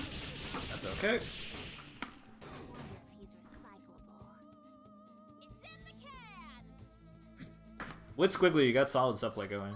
I don't even know if you realize it, but your subplay is actually extremely impressive with Squiggly right now. Well, at least in the first game it was. The first 2 games. Last game was a little bit weaker. You might be going easy on me.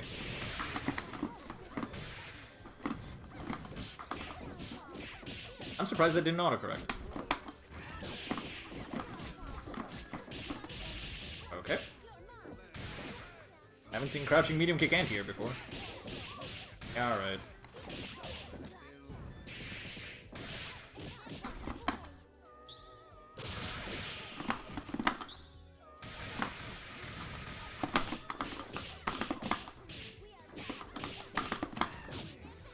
Fuck!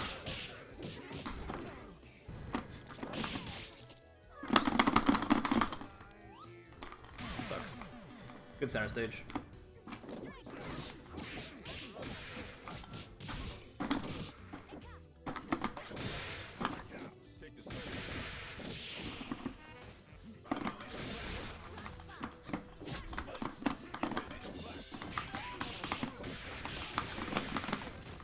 Oh, whoops.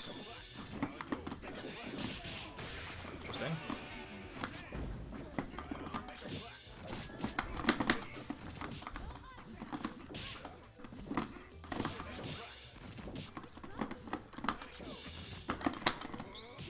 Oh my god, I thought you backdashed. I'm upset.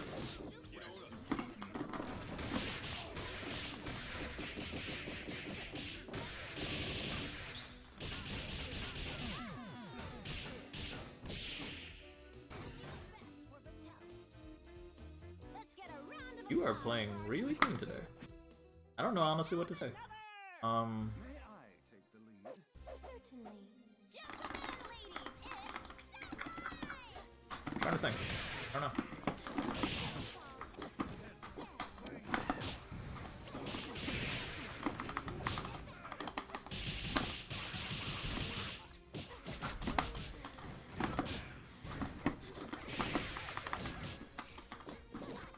Oh my god.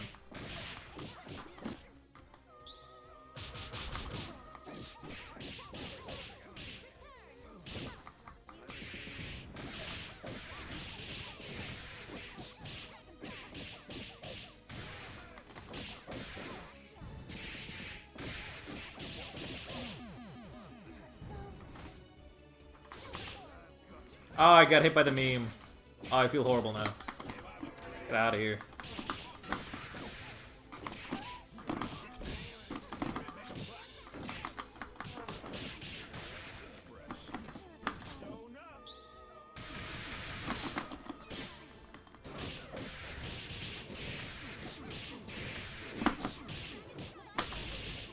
Oh.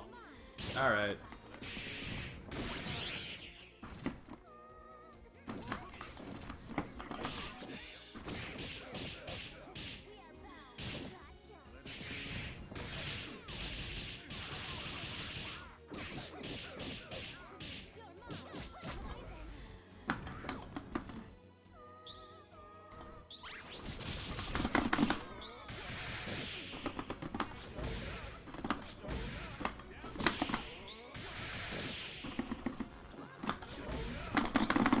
Damn.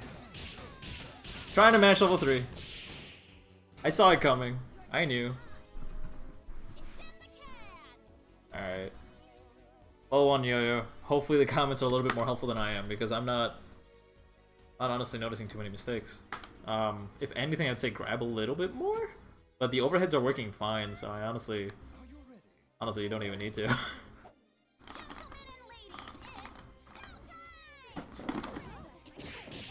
That's fair. I know I'm not supposed to be playing more, but I'm gonna play a little bit more. That's how Skullgirls works. I don't know anything anymore.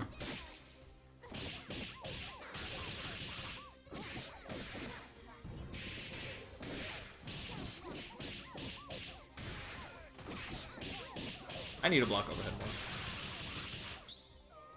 Kills.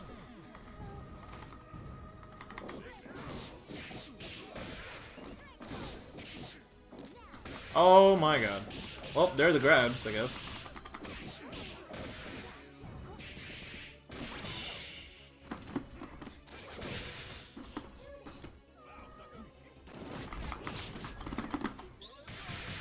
Nice.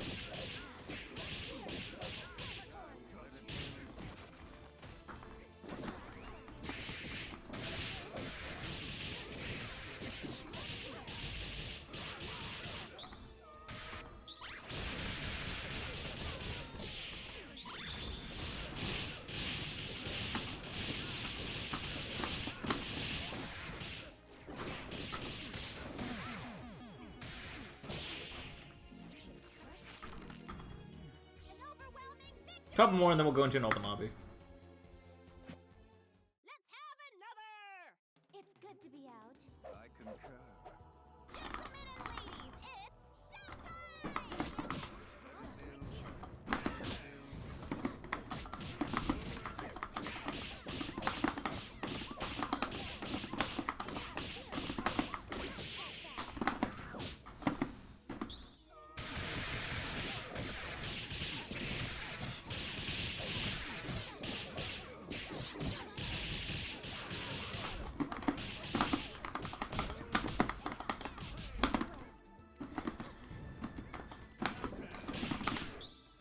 Oh, that sucks. I messed up. Not the SBO I wanted. That cost me my band. Makes me a sad man.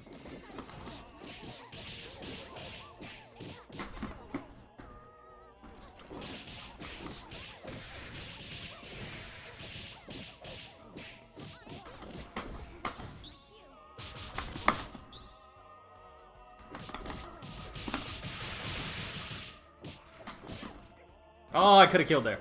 Oh, that sucks. I did not believe.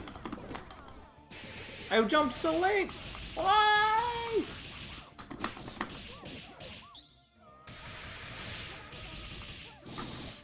The Contiello tradition lives on. I couldn't do it without. That's all, folks. Okay.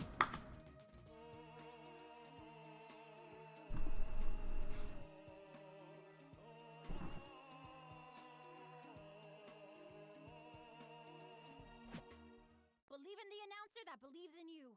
What a shameless imitation. All right. Last one, then we'll open up the lobby. Tuna with bacon. Yeah.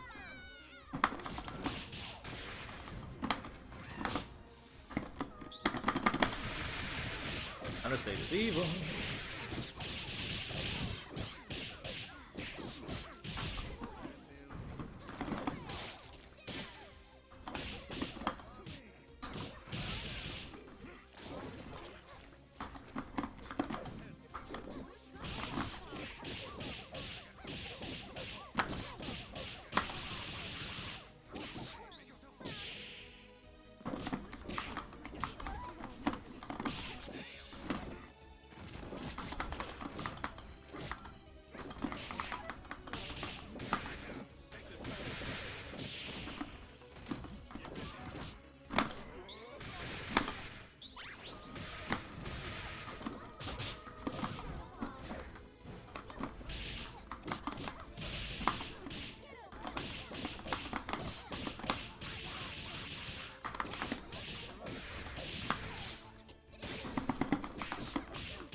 Nice block. God damn it. Oh, it doesn't matter. He didn't block. I lied.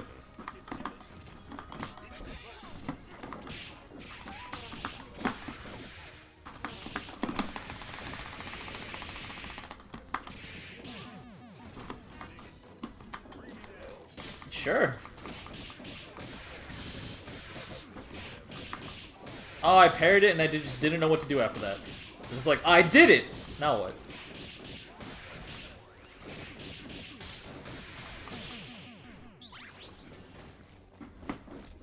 Damn it!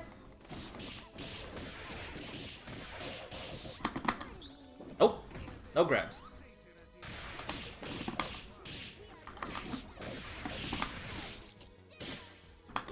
Oh my god! It ate my jump input. I'm upset.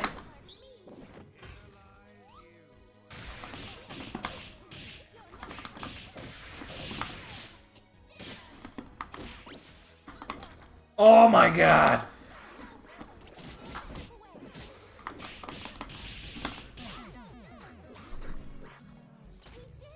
It didn't matter. It dropped like 3 of my inputs. I don't deserve that for a second. Alright, we're gonna open up the lobby. You can fight me there.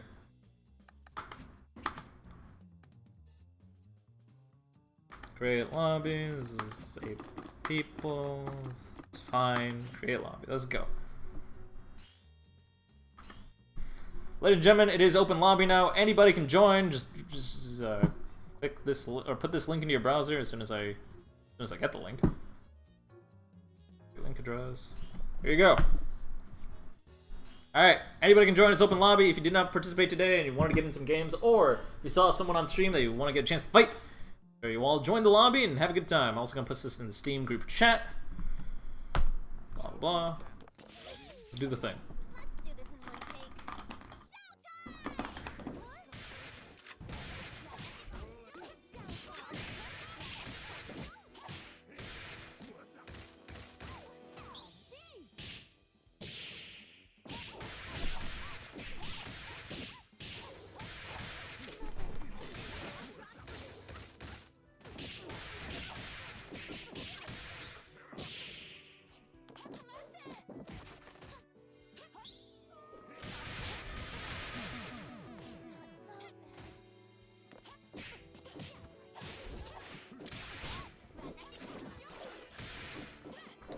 Let's read through the notes that everyone was giving people. Big band is actually a dead band. No one needs it. Okay. Blah, blah.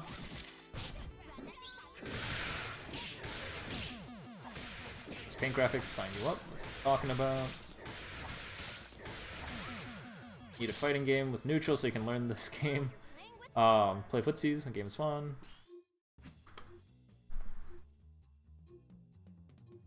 What else is there?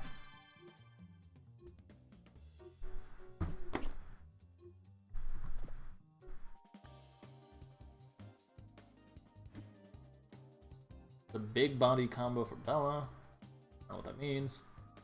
I mean combos that work on band. Alright.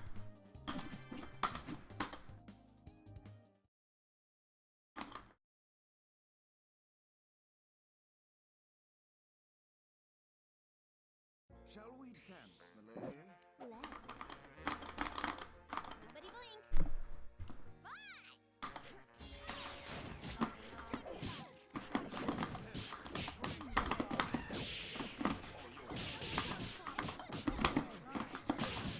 Would you kindly?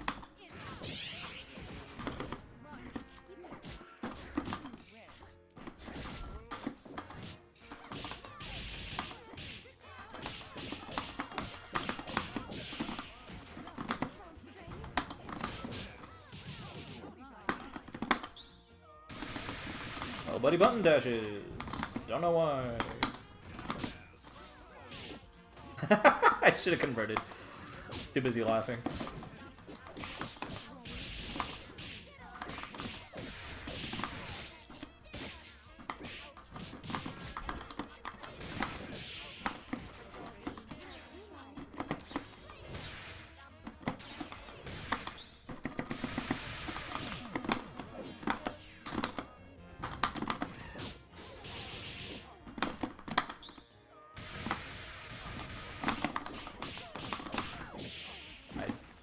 Keep messing it up.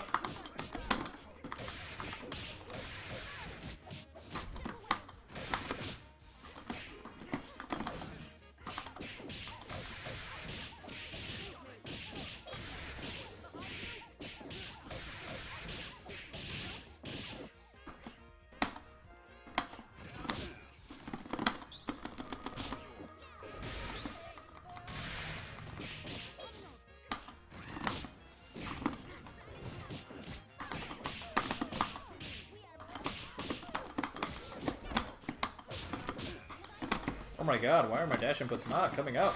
Oh, I'm playing at 55 frames a second, that's why.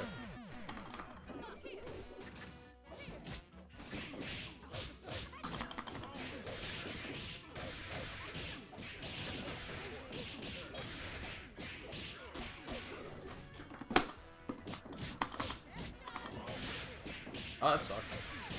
Did I just lose here? I might. Oh my god.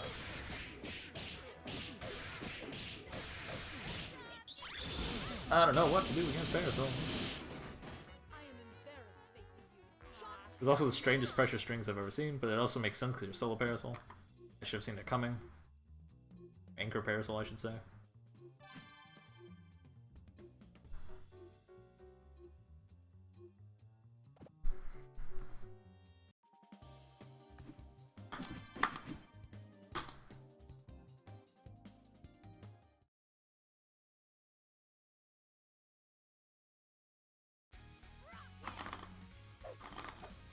Gentlemen and ladies, it's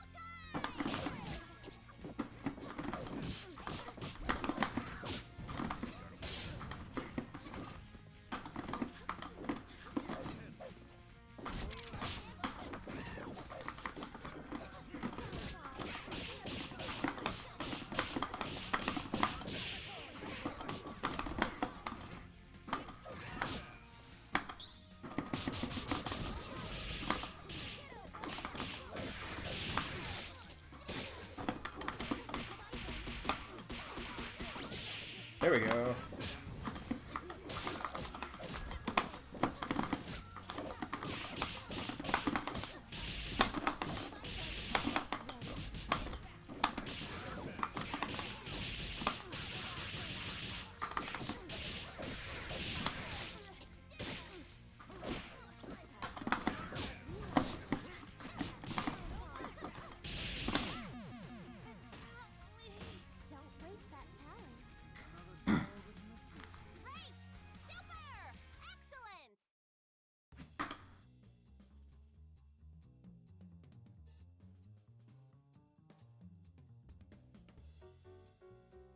Lately, Skullgirls 1080 has not been running well on my laptop. I don't think it's my laptop's fault, but it could be. I honestly don't know.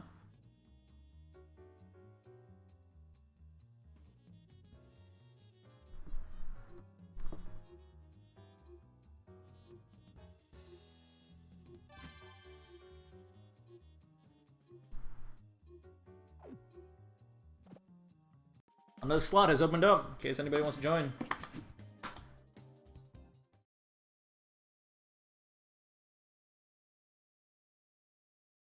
Oh, it's glitching. The Skullgirls okay? Alright. Gentlemen and ladies, it's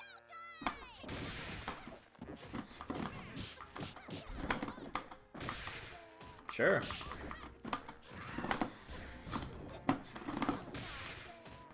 Reasonable.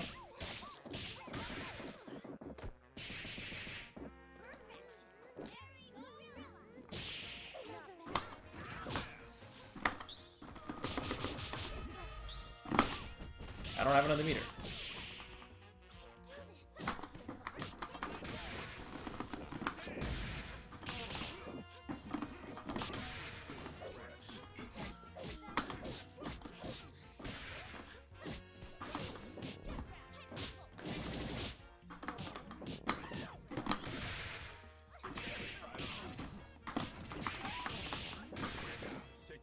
Letting knockdown.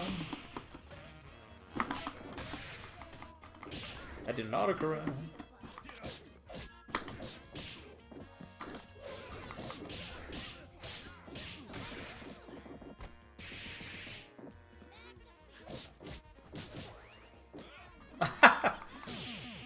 Waiting for you to re-jump. That sucks.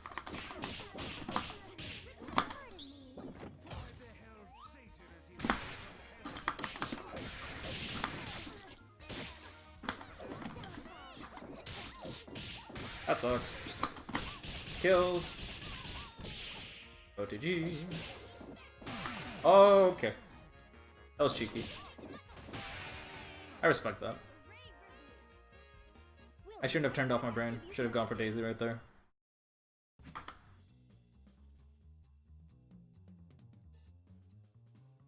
That's my bad.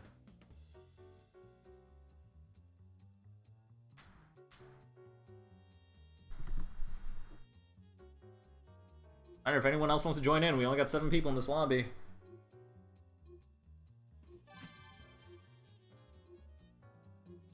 Keep doing this thing for another, I don't know, 13 minutes or something.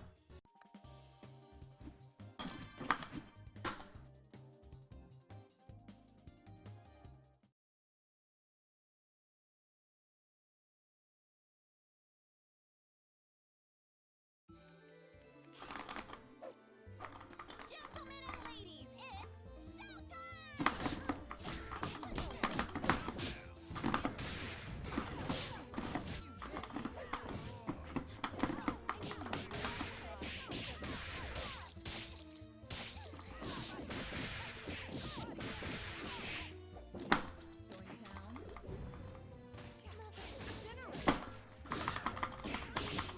Sure, no grab. I don't need a grab input to come out.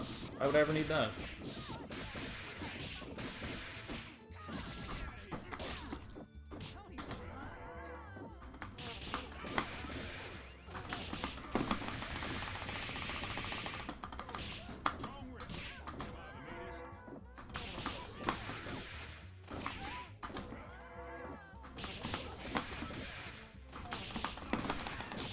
Oh my god, no! My inputs are really unclean today. I just gotta let that out. Gotta practice that.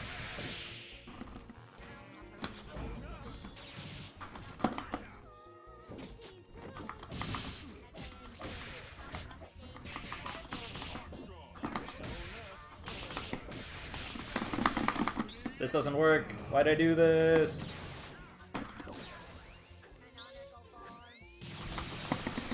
Oh, I fucked up that parry.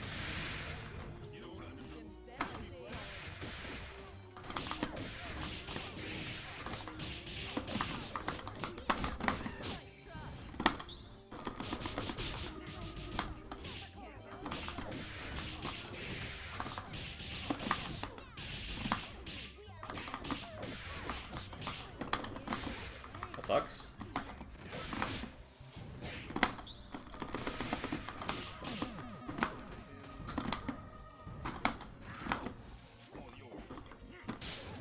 Very well.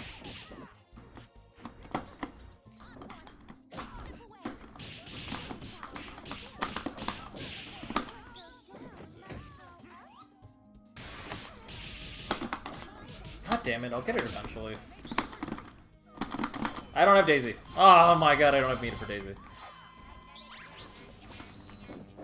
Aren't I the asshole that keeps telling people to watch their meter? God damn it. Good jump. That was a smart time to jump right there. Tricked me for good.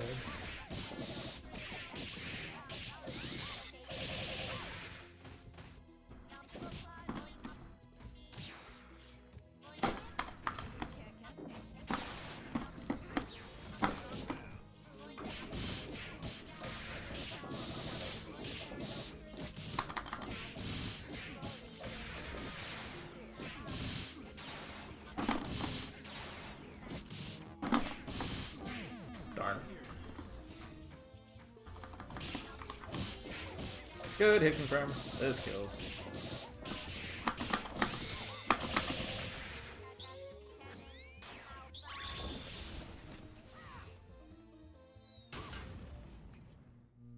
Tell me where it hurts. I get a second. That 1 second on the clock.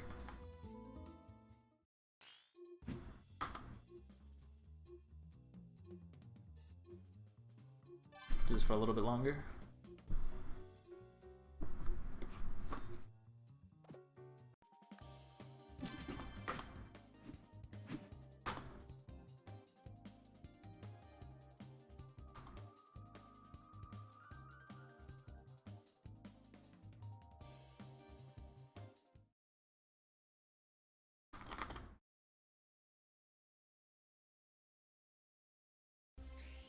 This may sting a bit.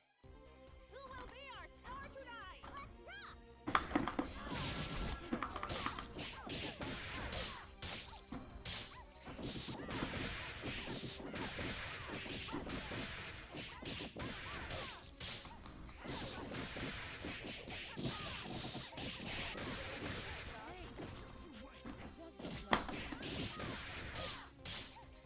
Kills.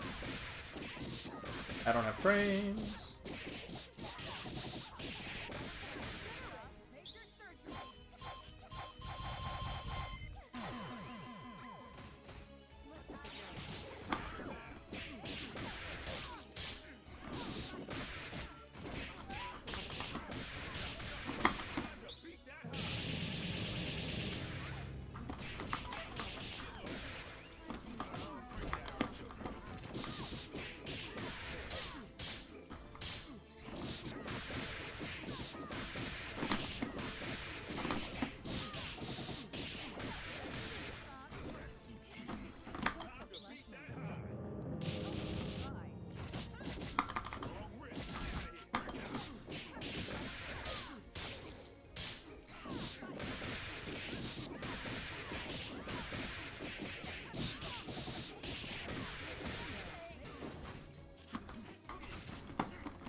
It's okay to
Decide whose destiny!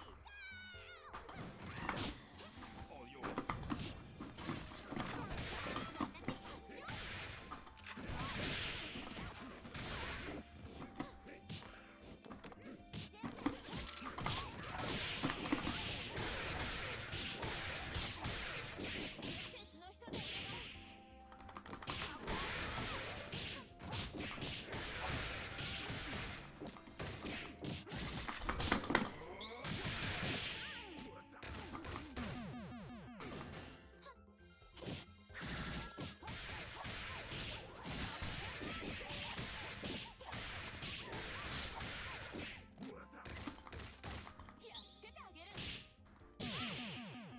It's not so bad. Player one wins!